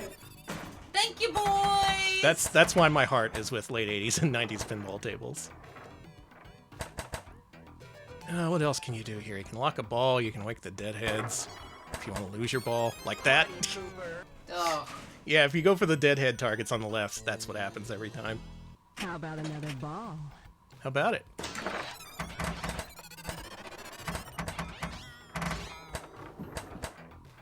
Is it fair to say that this machine has a kind of restrained sexuality compared to the other tables we played? A restrained sexuality? Yeah, compared to like Hard Body. I mean, I guess fair, but... Maybe restrained isn't the right word. A more subdued. Yeah, thank you, boys, would be an amazing sub-notification. Yeah. One play, only 25 cents. That's a pretty good deal. We didn't know how good we had it. Got the damn replay. That counts as beating the game. By my rules.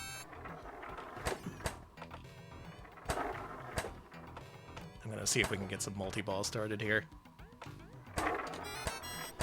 Oh, never mind. Sorry, honey. I can't ever enjoy anything. I'm getting all pissy at the pinball machine. You just don't want me to be happy. I'm sorry, the pinball machine is betraying you. So, 1989. What else did Bally make in 1989? Alex, I think you'll like this next table. This is Mousing Around. Danny! Mm-hmm. I was gonna ask, this one is sexy too, and look at those rats. Yes, it is. Look in the upper right corner of the window. Wow! little bit of that Elvira influence paying off. None of these can be without a sexy lady, I guess, you know. Oh, this machine is 50 cents. That's what sex appeal gets you. So you want to mouse around? I do.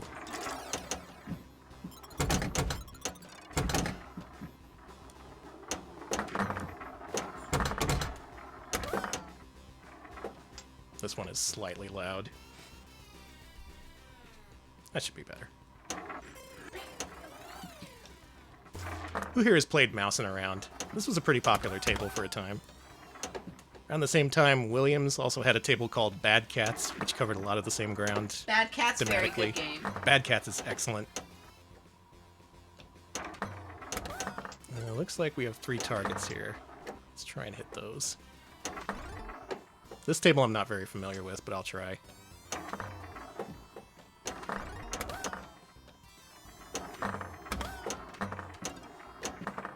Come on, quit mousing around. Oh, here we go. Thank you, St. Aspartame, 100 bits. Mousing around needs the rat. No, it doesn't need rats 95.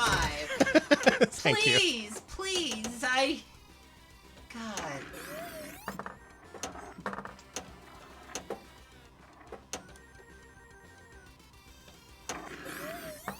Something nice and pure, like cartoon rats.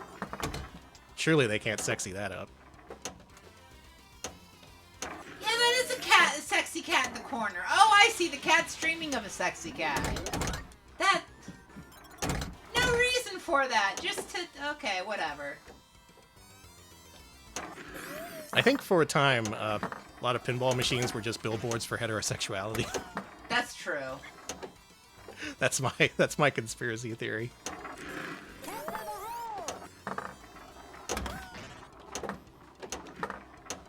More and more gay people started to publicly exist, and machines were like, "Oh hell no, we gotta promote the big boob mouses. That'll fix everything." So you're saying that Bally has an anti-homosexual agenda? No, you saw Centaur. Okay, that's true. And I did see Xenon. Okay. I'm just saying, this is a complex issue with many sides to it.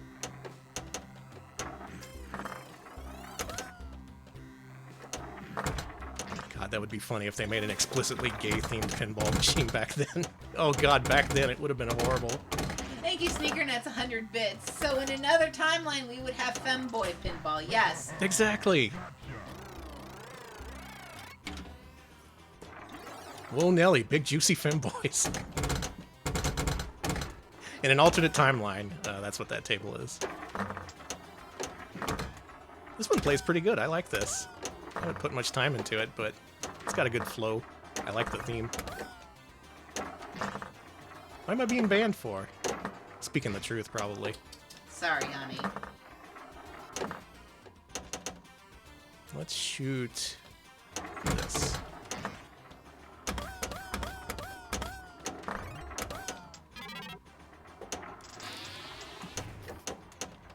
It felt like I should have gotten a bonus for that instead of the ball instantly draining, but alright. You're fine. It's just fucking with you. A table based on the birdcage. That's not...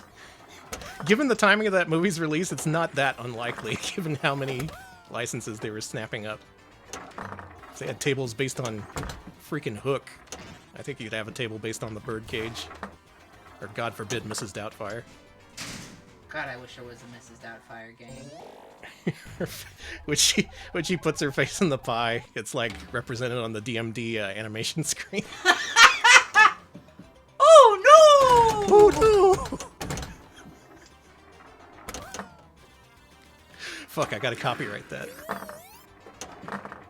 People are producing new pinball machines based on classic licenses. Now's the time to make a birdcage pinball machine. They're making new tables based on, like, the Big Lebowski and shit. Wait, really? Yeah.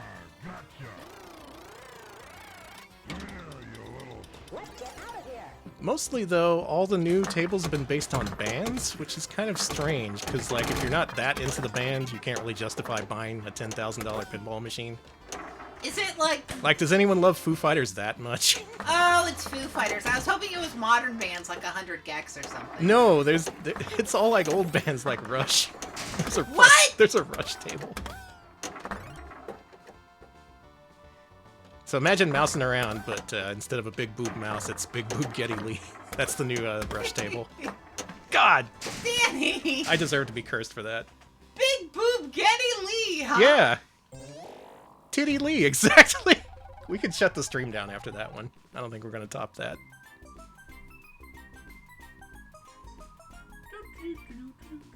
It's older bands because the fans are the ones who have the money. That's true. They gotta go towards the market. They have a guaranteed player base every time they make one of these tables. They're always guaranteed to sell out. I guess that's kind of a good thing. That's mousing around. Oh, it's time to come to one of the heavy hitters. One of the big names in 90s pinball. In 1990, this guy hit the scene and changed everything. Here we go. Oh, man, it's this guy! Mm-hmm. Okay, so first of all... Yeah. I ain't reading all that. I'm happy for you, or sorry that happened. So essentially there's a whole comic book on this back glass. In the upper left corner, this part looks kind of strange and blurry because it's actually a lenticular image that changes depending on how you look at it. If you look at it from the left of the machine, he's like a nerd, and if you look at it on the right, he's Dr. Dude. And his glasses also change depending on which angle you view it. If you stand on the right side of the machine, it says tilt. So, this is a transformation-themed pinball table. Dr. Dude has discovered the method to becoming a really cool guy in a very 1991 kind of way. He used to have a terrible job, he used to be picked on in school, and now he's Dr. Dude. He got hit with the excellent ray, and now he's gonna use it on you. Okay. Yeah, the dudification fetish. Exactly. Let's play this table. This table's fucking hard. This table's impossible. This version in VPX is a little bit more playable than the one in Pinball FX 3, but even this is a pretty stiff challenge. Head for the Mixmaster. This table is just 90s overload, and it came out in like the early 90s, so like they were just ready for the 90s to happen. Hell, I was too.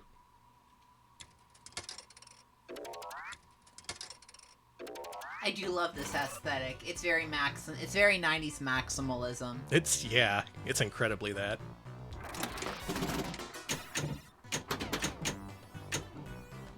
Okay, Alex. You know the 3 pieces to becoming an excellent dude, right? Kind heart, open mind, clear eyes. You're pretty close. The first element is the heart of rock and roll, which we're gonna claim right now. Hey! It's still beating. And now I've drained. Call Huey. We got one of the 3 pieces, though. That's important. Oh, I shouldn't be hard plunging in this. Dr. Dude is a table where you really have to embrace the soft plunge. You're a dork. Right, the second element we need is a magnetic personality, which is the saucer on the left. Bricked it! Bricked it hardcore! We do not have a magnetic personality.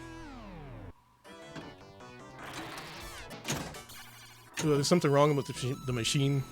I can't really dial in the shots. Can you fix it? You should be one of those people who goes to like arcades and constantly complains. I bet people would love that. Yeah, the arcade complainer. Yeah, make that your new personality. God!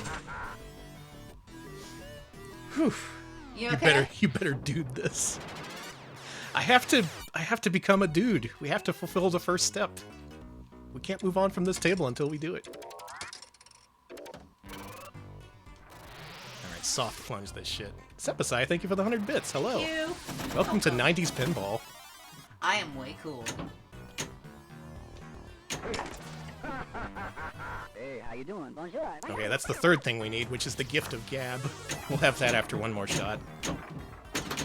So you're starting to see these machines becoming more complex, not just in terms of technology or design or artwork, but in terms of just progression. Like there's missions for you to do, there's little quests.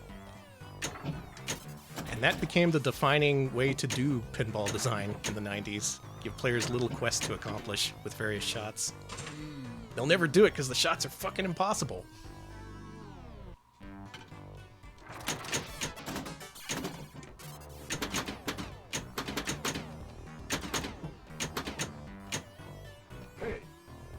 Well, you can go fuck yourself. Hey, You ever think of that?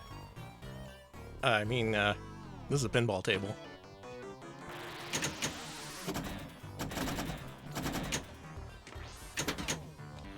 You should hear me when I play pinball back here. no, I hear it sometimes. I'll be playing Fortnite and I'll just hear, God damn it! More often than not, it's just what? Okay, no, I do hear the what often, and I have to like roll a dice on whether it's a VTuber or pinball. It's a little. It's 50-50, really. Yeah. Let's see if we can get this gift of gab.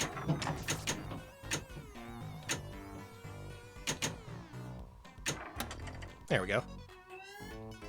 My life was dull. My life was drab. Till I acquired the gift of gab. Always be excellent. Never be rude. Get the gift of gab from Dr. Dude.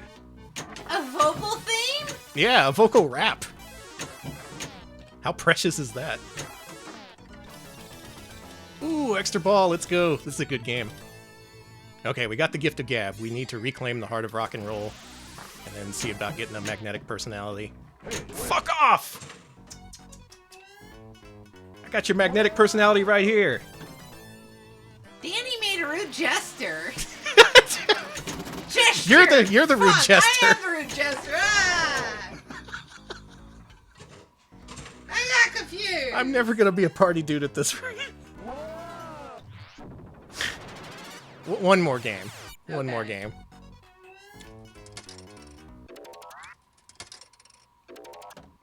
So there's a lot to love here, but good God, this machine is difficult. They also make the initial plunge really satisfying to do a full plunge, but it's just like death if you try to actually do that. So I guess this is mostly a machine about risk management. The most fun pinball mechanic. Okay, we've got the gift of gab and the heart of rock and roll ready to collect. Let's go ahead and get the heart. Alright, now for the gab. Alright, let's go. Go. My life was dull. My life was drab. Till I acquired the gift of gab. Always be excellent. Never be rude. Get the gift of gab. From Dr. Dude! I interrupted the song. It sounded like it said, get the gift of gab from... Ow! Ooh, okay. One more shot on the personality and we're ready to become a dude. Hey, mix it up. Just gotta hit the mix master. Head for the mix master. Don't mind me, just making pinball noises. Yeah, this is just pinball noises. Gotta put it in the mix master. Oh, so close. Which is basically a rock tumbler. You can see it up there. Head for the mix master. Sorry, I'm really excited. I want you to do this. Yeah, we got 2 balls to do it. We might actually do this. This is HRT in pinball form. Yeah, this is, this Horrible is ball. the whole W path, path. That's my secret fan theory about this game's lore. You want to hear it? Okay. Dr. Dude and the nurse. Uh-huh. T for T. Oh, I support it too. I support them. I mean, come on. He's got that trans guy swag. He's got a rat tail, for God's sake. No, he does have the trans boy swag. He's got the open shirt over the t-shirt, something I'm literally wearing right now. So, yeah, he does. Oh, I unfortunately, we support that. didn't meet the requirements. If you hit the mix master, all that, and you hit the right shot, he says, "You're a dude!" And then you can upgrade from that to party dude, cool dude, major dude, and then super dude. But that's Dr. Dude. That is a table. That is a pinball table you'll never forget once you know that it exists. Same is true for our next table. Radical.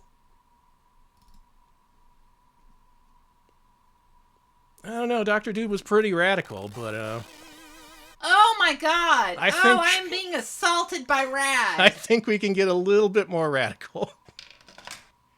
Let's add a few more rads to the equation. A second ago it said drug users don't get the high scores. I mean, technically they do, but that's a whole other story. Yeah. All the best pinball players I know are like high 24/7.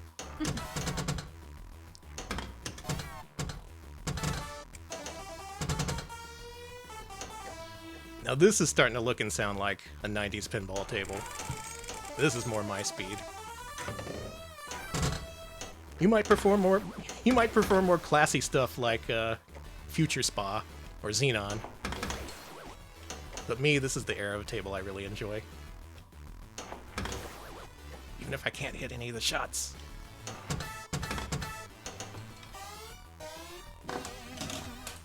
Whoa!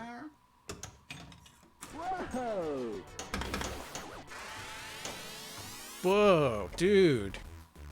Party foul. Wait, that was a later invention. Yeah. The party foul. That was not in the 80s. 2 plays, only 75 cents. That's a good deal. I saw that on a lot of machines back in the day. They Did would you try ever to. do it? I barely had shit as a kid. I was lucky to have a quarter. Yeah, no, same. Okay.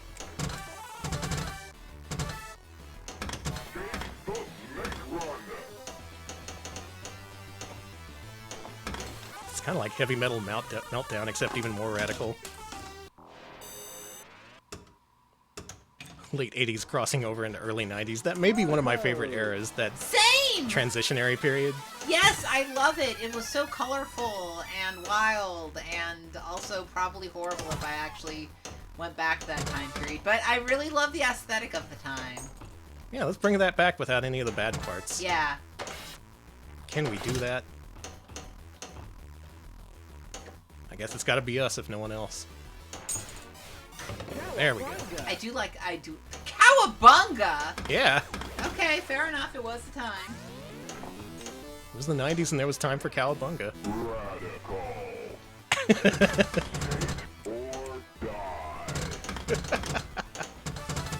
Alright, our pinball table, it has to have that guy. It has to have a real deep voice guy going like, jerkboard. Is he saying skate or die? Yeah. Okay, that's good.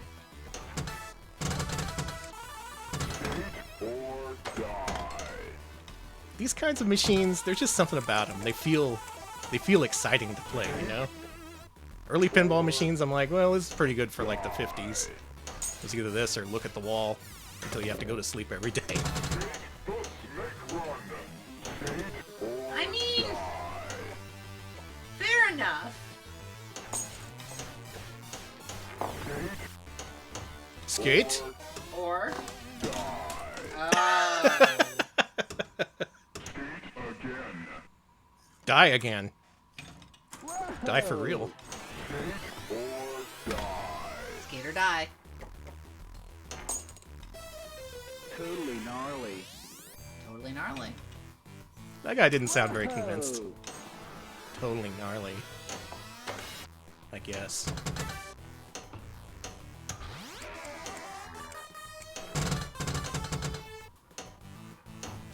Whoa, that's like totally rad. It is! How many different sound samples do you think are there of people saying totally rad on this machine? All of them. Totally rad. Totally rad. Totally rad. Totally rad. Totally rad. Rad man. No, you didn't match. I'm not a rad Bummer, man. Bummer. Bummer.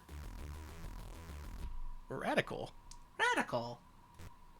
Let's go back to our old theme of tables that collect a whole bunch of freaks at a party. You know some of the most famous freaks to ever get together for a party? The Freaks from Freaks? No, the Looney Tunes. Oh, those are pretty big freaks, yeah. This is Bugs Bunny's birthday bash. A table I hate. I dislike this table. What's wrong with it? I've played this in real life and it is boring.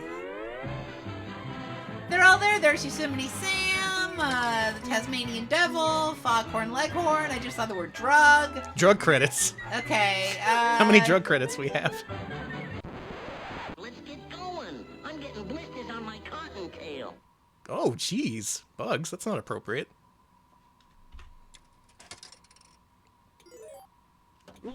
What's up, Doc?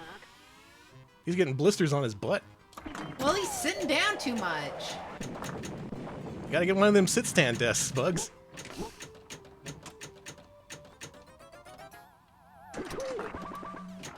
He just spit that out at you. Yeah, this is one of those tables where it just spits the ball out at 1,000,000 miles an hour and doesn't care.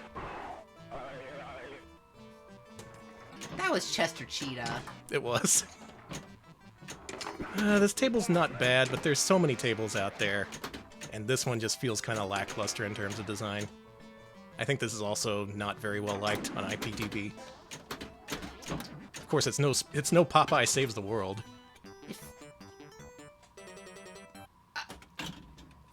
Popeye Saves the World?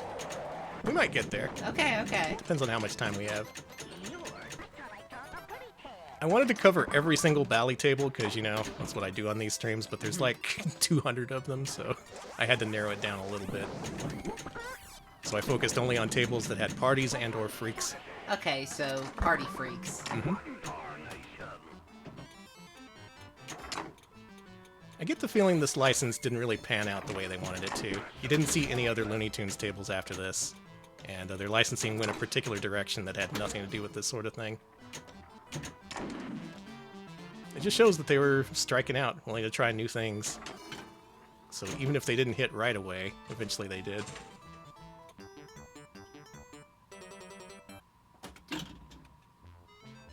There's a sexy Bugs Bunny up there. Is that a character? That is Sexy Bugs Bunny, and no, that's not a character. And she's on Bugs' arm. What the hell? It's not just him. I guess all of these had to be horny. Cross-dressing bugs in a time paradox, I assumed, yeah. Is that Honey Bunny? I want to make a crude joke. Won't do it. I refuse. Be normal. I'm totally normal.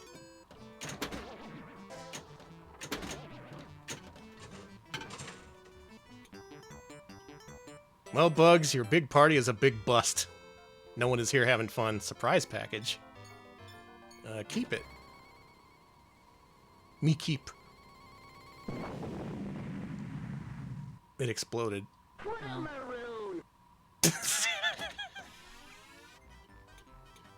In a final act of defiance, the machine gives you a bomb as a present and calls you a maroon. Fair enough. That's Bugs Bunny's birthday ball. Have fun, asshole. You know another bunch of freaks in a real party situation? These are some classic freaks, Alex. You ever hear of Gilligan's Island? What is Gilligan's Island if not a big party involving a bunch of freaks? I can't believe they made a Gilligan's Island table. They sure did. Wow, Marianne looks like shit. Where's that Ginger? She looks like shit either way. I don't think they got the license rights for these people. No, Gilligan looks normal.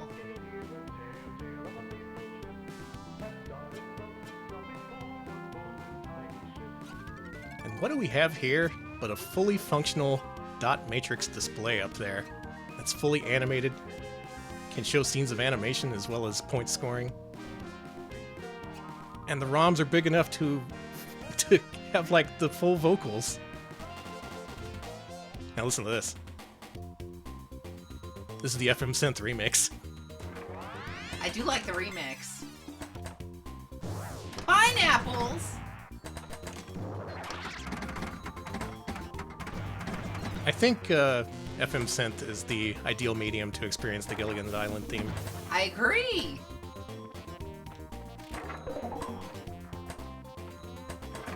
Foo Fighters in 2023 are what Gilligan's Island was in 1991, basically. Oh my god, you're right, is the thing. Because a lot of people remembered Gilligan's Island. It was constantly in syndication. I think it was enjoying its time on Nick at Night at the time. So this had a lot of cultural cachet, even though it was something like 2 decades after the show stopped airing. This shows a willingness, like I said, to branch out with their licenses. They could sense that there was something big coming up if they just got the right license at the right time. Unfortunately, I don't think this table did big business for them. I don't think anyone wanted Gilligan's Island, the pinball machine. I think that's more of a failing of society than anything else, though. They had the right sense. They knew what they were doing. And to their credit, the designers did not half-ass any of these tables. Whether licensed or not, they were all like, okay, we're gonna make the best fucking table we've ever made with this. Yo, multi-ball! Oh, we got a really intense Gilligan's Island theme song remix now.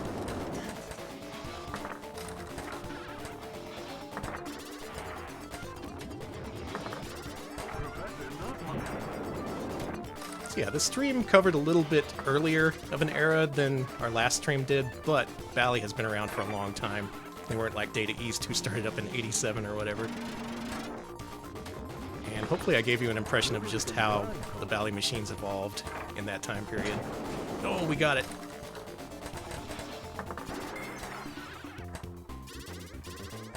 It's all led up to this, from Balls a-Poppin' to FM Synth Gilligan's Island. Thank you for the bit sneakerness. FM Synth is pinball, exactly. I agree.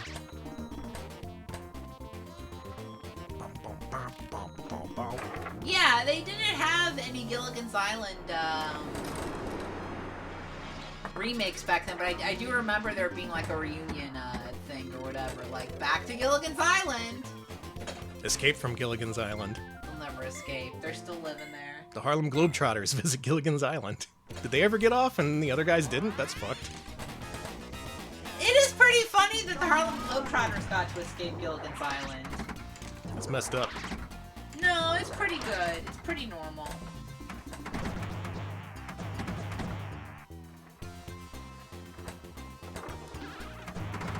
This table plays nice and smooth. It's like drinking a nice frosty beer, as I understand it. I don't like beer. Yeah, I don't see you drinking beer. Pinball is my anti-drug. Also weed. I was gonna say, the Xenon is your anti-drug.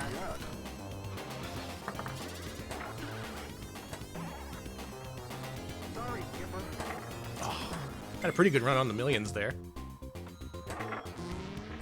Anyway, like the other machines we've shown recently, this is quest-based. You gotta do all kinds of ridiculous bullshit to appease the people of the island and to stop them from killing Gilligan, which I assume was a risk for him every single episode. He was at risk of dying? Yeah, because he's always like breaking their pineapple radios and sinking boats and stuff. Yeah, Gilligan, they would have probably gotten off the island if at one point they just killed Gilligan. Yeah. Like, you know, just... He was about to. I'm surprised the skipper hasn't killed Gilligan. Gilligan?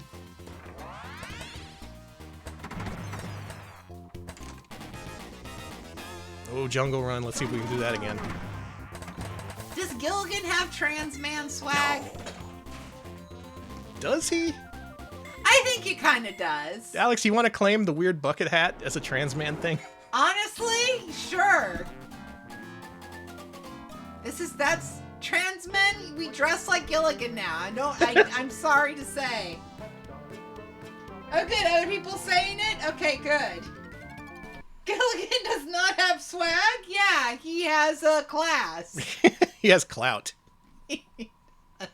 This is a Charlie Brown moment. No, come on. Folks, we've seen all kinds of different party-like situations involving all kinds of party people. Mm-hmm. But what if there was an entire zone dedicated to party? Folks, I give you Party Zone. They recognized it. They recognized the theming. They recognized so many successful tables had a whole bunch of freaks at a party, so they decided, why not? The table's theme is partying. I'm Captain Bizarre. Almost live from the party zone. So this guy is like a radio DJ? You can see him in the middle of the table. It's a big, freakish head that turns depending on where your ball goes. It has the ability to track your movement because it looks for the switches you trigger. Is this music nightmarish, or am I... It's a nightmarish pastiche of the Twilight Zone theme. That's what they're going for. Okay.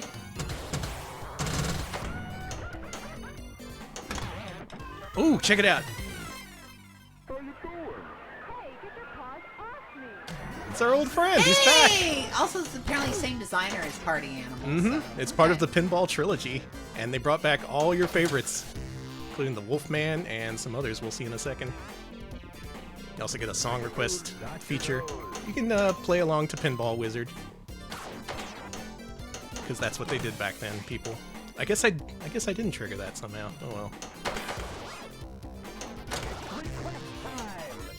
Play that Pinball Wizard. Come on.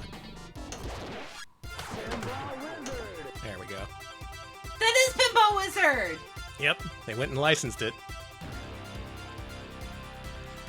Once again, using the power of FM synth to synthesize this song. This is sick, Danny. Now we want to hit that saucer in the upper right where we found our party animal friend. Let's see if we can do that again, now that it's lit.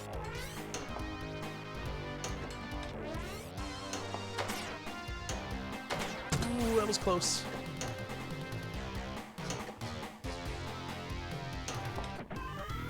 Oh, fuck! It bounced out. Aw, sorry, honey. There we go. Party monsters are here. It's Dracula. It's a crossover game.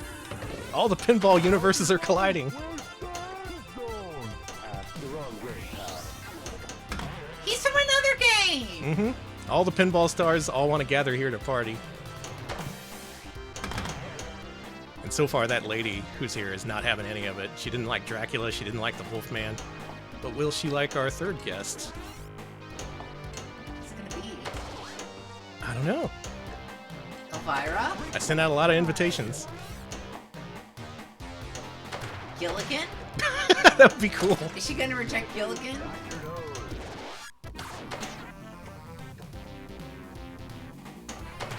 No.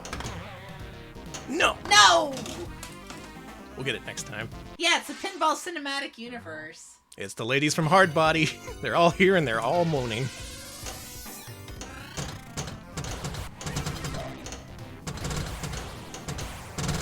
Alex is dreadfully fearful because that's an actual possibility. Yeah, please be normal. I guess the girls from Hard Body are normal. I should say they're not normal. They're in really good shape, actually. Yeah, they're looking great. Here we go. The party dude! Look who it is. Boys and girls, it's happy hour. Dr. Dude, the werewolf, and Dracula are all together in the crossover of your disgusting fantasies. This is amazing! I told you it was all coming together.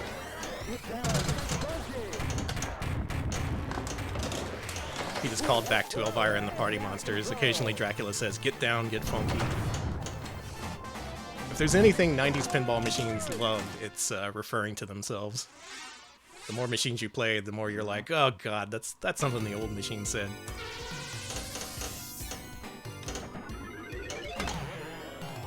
You self-referential freaks, is what you would say. Netflix original series about the Party Extended Universe. Yes. Self-referential freaks. Let's see if we can engage some of these other features on the machine. There's a lot of shit you can do in this, as you can probably tell just how cluttered the playfield is. Oh, we can eat. Where's eat?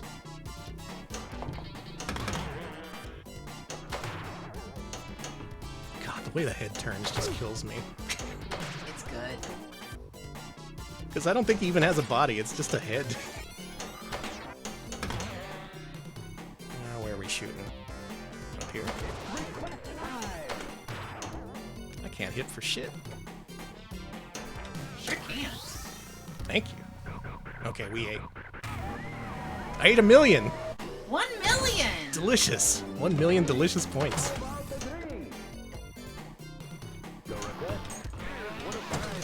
Oh yeah! Check it out. The dancing guy. I love him. Party saver! Chicken feet. Oh, time for the comic. 2 million. This party's going really well. This party kicks ass. comic's not ready. We have to do something else. I forgot what it is, though. Party animals. Hey, get your paws off me. She's still not into the werewolf. That's a shame. Something like 3 games later, she's still not desperate enough to date a werewolf.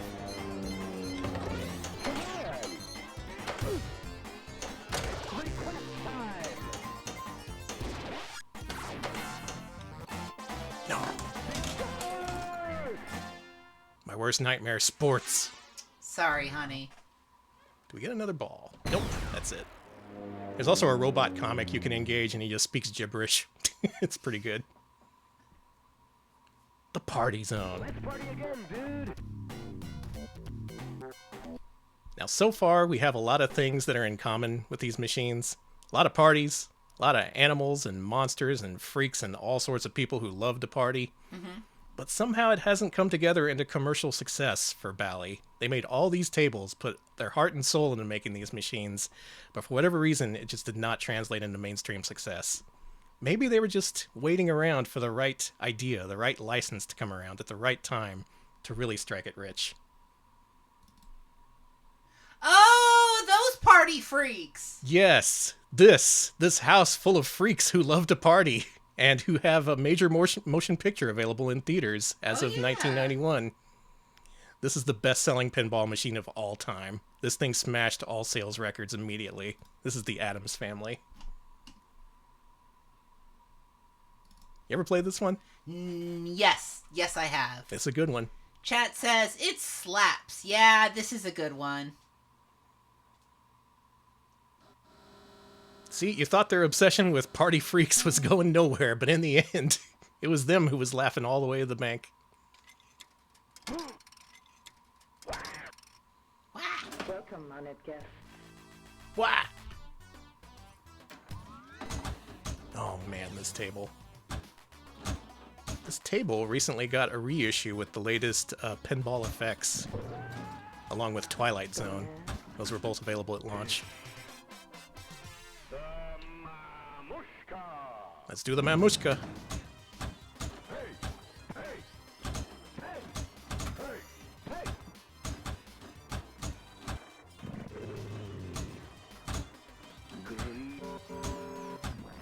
Ooh, getting a lot of good hits here.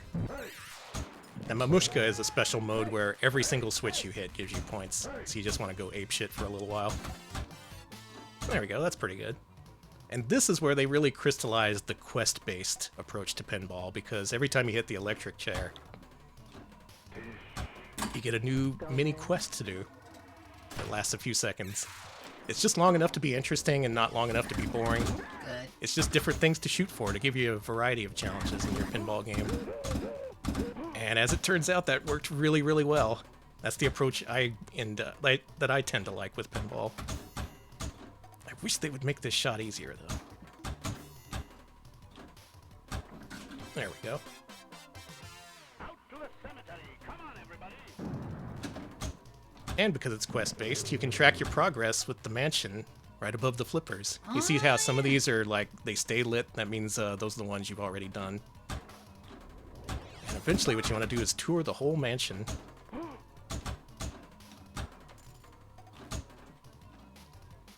Sick. Basically, if you're ever wondering which pinball machine to start with, this is a pretty good one. It's generally pretty fun and fair for new players. It's a little bit, I don't know, I would recommend Twilight Zone, honestly, but that's just me and my preferences. You're just a Twilight Zone freak. It's true, that's my favorite table.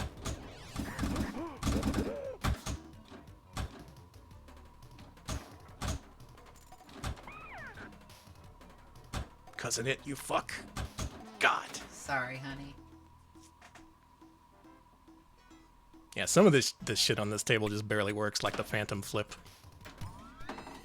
But they tried a lot of different things with this, and I think that's what made the biggest impression, right? Just that it was trying so many different things. And the quest system meant that you could play this machine and every time potentially have a different experience. Oh, I'm gonna hit Cousin It alright. I like the animations up there. I do too. We got him. Take that. Man, you killed Cousin It! Rude! I should respect him more. He's the original party animal. Is it a he? I mean, their Should name we is have this cousin discussion? It, so I mean, I'm assuming their gender. Maybe is it's any unknown. pronouns. That's what I assume. I asked him about it, and they said, "Meow, meow, meow." Fair enough. You gotta. Couldn't say it better myself.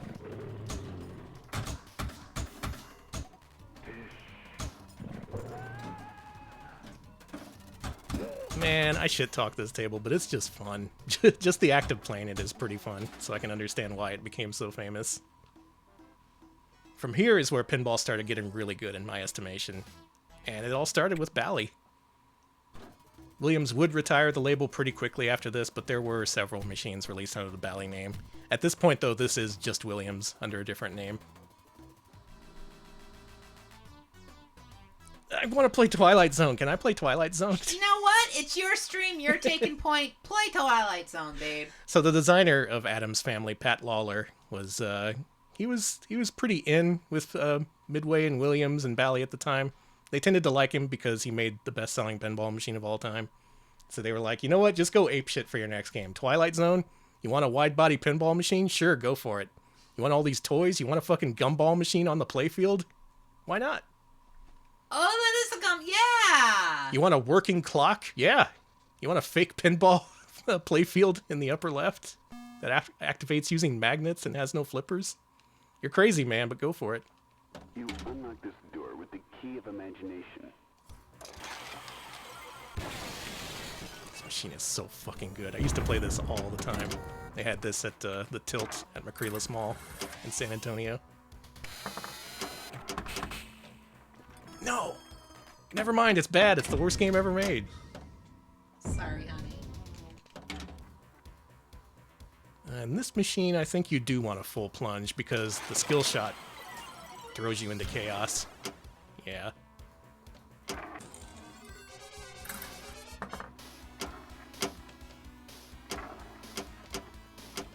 So this machine is pretty funny. It represents elements from a lot of different episodes of Twilight Zone. It doesn't have the voice of Rod Serling. Instead, it's an impersonator. That impersonator is Tim Kitzrow, the guy who did the announcing for NBA Jam. Wow. Turns out he does a really good Rod Serling. Can I hit the slot machine from here? Yeah. This is how you get quests in this game. They're all represented on that door down there. Don't touch the door. Oh, hey, Tessie. Tess, don't touch the door.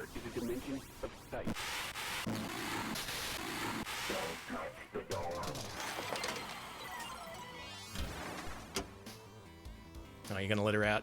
Yeah, I was gonna try to get her to stay, but she's giving me a look of like, you're talking too much about Italian bottoms. Let me out of here. Alright, Tessie, come on, let's go. Tess does not approve of our lifestyle. At least not the pinball part. 10 million. I like this machine because there's two different entry points for starting quests. You got the player piano up underneath the clock, and you have the slot machine.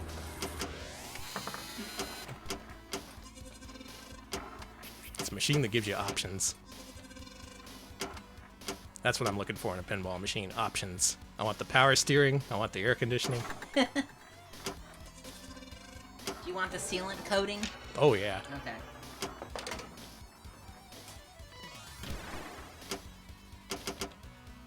Let's try and lock this one.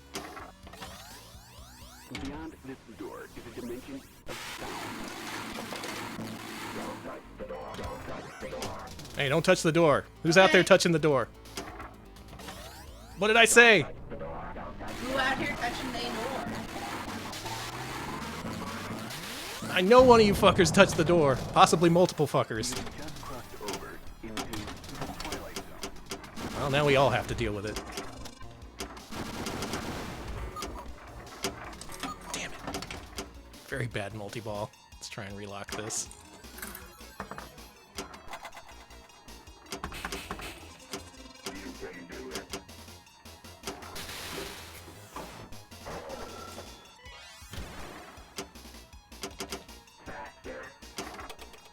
No, I'm not gonna do it. I ain't gonna do it. That robot was shit-talking me the whole time, too. Totally. Hey, fucker. Lock the ball.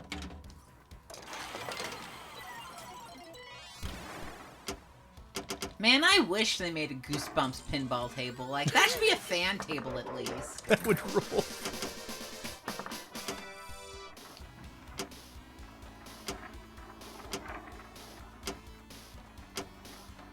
God. One more game. Okay, okay. That was a bad game. I want a good game instead. This also lets you continue, which wasn't something they continued with mini pinball machines. Not a lot of people wanted to insert a coin for one more ball. You unlock this door with the key of imagination.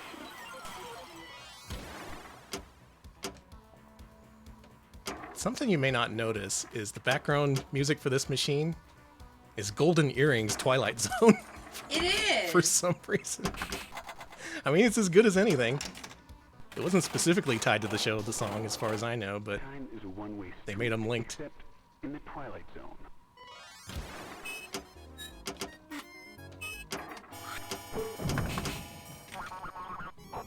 It's time to fuck over that robot.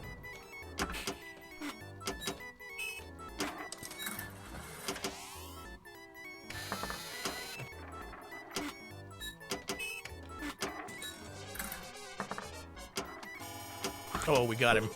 Take that. Dead. That robot's dead as shit. And we got an extra ball. An opportunity awaits you in the form of an extra ball. Hey, I'm Poppy Tina. Here's your extra ball. No! Beyond this door is a dimension of silence. This machine is sick and twisted. I I love love it. Pocky Tina killed you. Yeah. Anyone play pinball around this time? This is where, like I said, all the good machines came out, in my estimation. No, I remember going to arcades and playing pinball occasionally and being like, wow, this is cool. I loved the Rescue 911 machine. That was my favorite machine of I all played time. Rescue 911. That machine is silly. It got like a helicopter toy. I love the helicopter. I only played pinball games that were loud and obnoxious and had a bunch of props on the tables. So Good. Your fun houses, your Twilight Zones, your Jurassic Parks. Nice! Damn, that was good.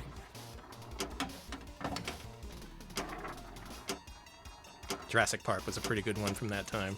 I liked the Data East Star Wars machine they had back then. If you want to see more of the tables that we played in the past, we did a Data East pinball showcase that I recommend. We covered every single one of those. And man, it's not like this. It's not like the Bally stream where I skipped the uninteresting ones. We played every single one. Oh no. It was tough whittling down the lineup for today's stream. I could imagine. Oh, here we go. Invisible pinball. These are magnets. Oh, Illuminati wins. Sorry the Illuminati kicked your ass. That's something that would become a theme in later pinball tables. The concept of the power. Some kind of all-knowing being who watches over your pinball play. In a lot of games that's represented through magnets in the playfield. Here it's just straight up represented as a pyramid with an eyeball on it. So Pat Lawler, the designer, envisions the all-knowing power as like an evil pyramid. Fair enough, fair enough. Yeah. Close enough to any interpretation of the idea of evil. Let's see if we can fight the power again.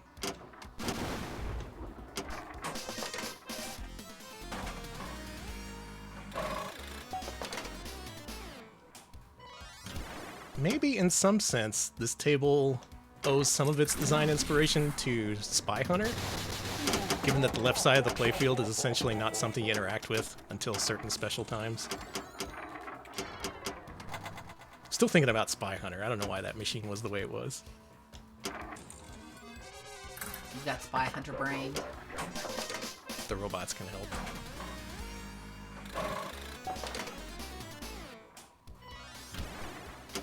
Now, eventually, you want to load as many gumballs as possible because one of the gumballs in the machine is the power ball. And once that gets loose, oh my god. Watch the fuck out. The Powerball is a unique pinball that's made of ceramic instead of steel. What? So it handles completely in a fucked up way. And also it's not affected by the magnets. That's so weird. There's so much to this machine, dude. Here's your extra ball. This is a pretty good game. There it goes. Beyond this door is a dimension of sight. If ceramic touches glass, it can break it. That's great. Oh, that's so good. So if you ramp the ball, you can just take out your entire glass. Hey, there's madness in Town Square. Okay. Madness in Town Square. There's madness in Town Square, everybody. I told you. Okay. There we go. I hate when that happens. You can just make everyone very upset by going into the bumpers.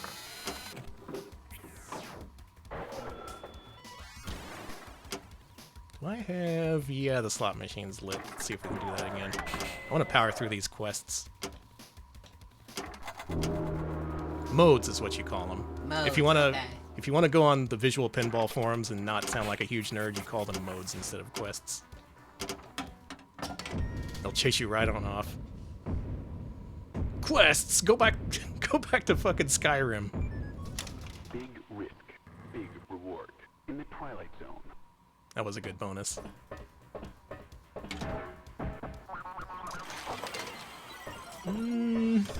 I'd love to play more of this, but I think we've seen all there is to see of it, and I have one final game in mind to finish things up.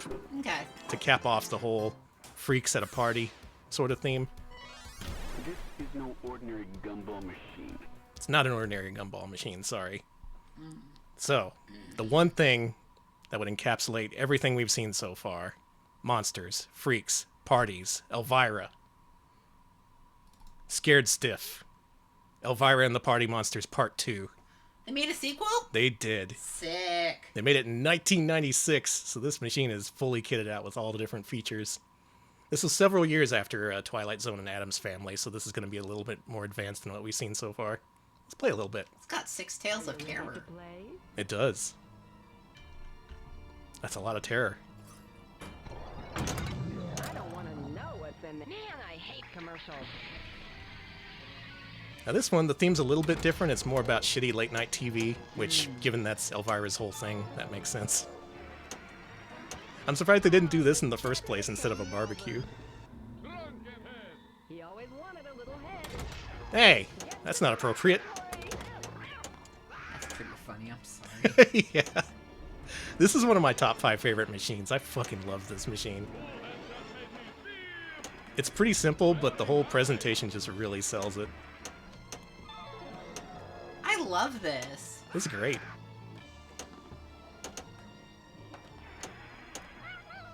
And the goals are actually built into the machine itself. You don't have to actually hit a little hole to start up the different modes. You can just start hitting leapers or going into the lab whenever you want. Better be careful. Damn. Nice. We gotta get to the spider hole, though. The spider hole? Yeah, it's the modern successor of the Bally hole. I guess so. If we soft plunge, we can hit it. Nope, too much. Leave it. Man, I hate commercials. I like the idea of her throwing a throwing knife at a TV. I like that too. It's incredibly violent. There we go, spider hole. Now at this point, you look up at the back glass and see a thing start spinning. It's represented here in the upper right. Let's get this one. Put on your big shoes and dance with me. It's time to boogie. I'm warning you. I'm glad they kept the boogie mechanics from Elvira and the Party Monsters. I'm really glad that dancing is still a part of this franchise. Mm-hmm. Now look what you've done. Like I said, it all comes together. Monsters? They knew they were onto something with the whole Party Freaks angle.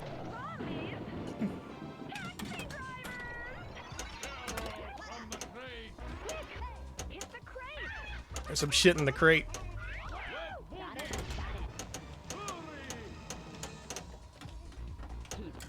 There we go. We got at least one jackpot before Nice. training.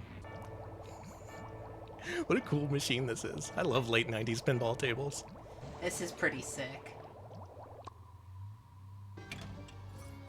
One last ball. Alex, what can you say to sum up everything you've seen tonight?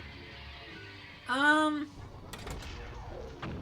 little bit wacky, a little bit horny, a whole lot of Italian bottoms. It's true. We got an Italian bottom on screen right now.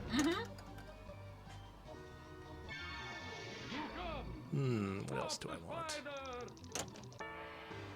I got an eyeball. Cool, what you gonna do? I don't know, it's just good to have an extra. Okay. Here's a bunch of scary sis. Pig head. Oh, nice manners. Pig head. It's pig head. You get a bunch of different kinds of head in this game. There's like good head, bad head. Cheese head is one of them. That's pretty good.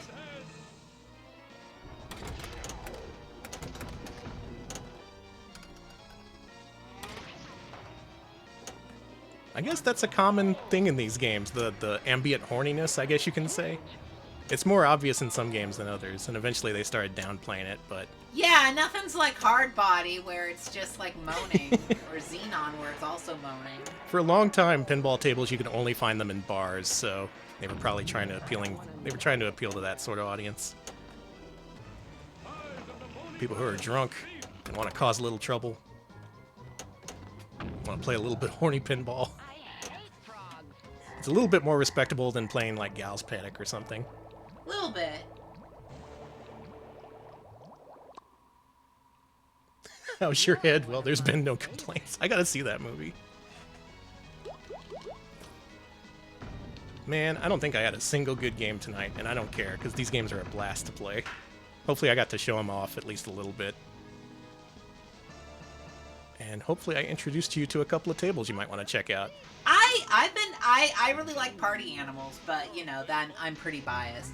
Thank you, Celtape, for the 100 bits. I thought I was the Bally Table King, but I just handed my pinball crown to them. Thank you. Thank you.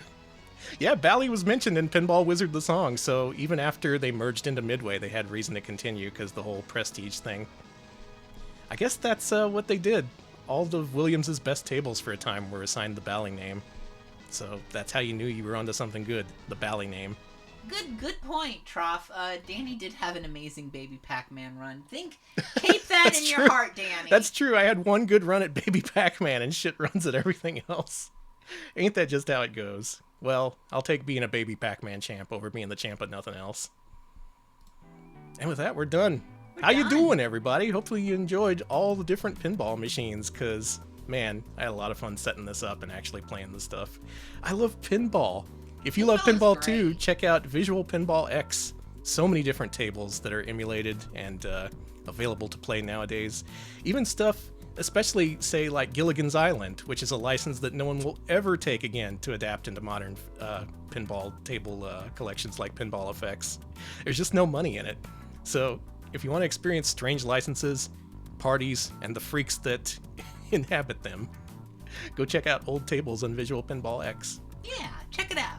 Yeah, thank you. Thank you all of our patrons for voting this week. It's because of them that we played Bally tables. They were won over by Party Animal, and hopefully you were too. Alex, why don't you wrap us up? I'm going to look for a raid target. We are also on Patreon, patreon.com/retropals if you'd like to support us directly. If you pitch in at least $5 a month, you get to choose what we play every Wednesday. This week you wanted Bally, and we gave you Bally. We gave you Dr. Dude. We gave you Elvira. So much fucking Bally. A lot of animals partying. Gave you a lot. So thank you all very much for supporting us. We really do appreciate it. We're also on YouTube, youtube.com/retropals. We post full-length highlights of our streams there, including our latest one, which is a look at our full playthrough of Paris-Dakar Rally Special. If you want to see us play some extremely dank Kusoge, do check that one out. It's excellent. Oh yeah, I had a great time with Paris-Dakar Rally Special. We played through the whole thing, even though at all times it seemed like it was in danger of crashing. Somehow we made it. Folks, we're going to leave you with Eltriok, who is playing through Umihara Kawase, possibly for the first time. This is a great game, and Eltriok is really good at platformers, so this should be a good one. Anyway, enjoy that, hope you have a good rest of your evening, and we'll see you later. Thanks for watching. See ya, folks.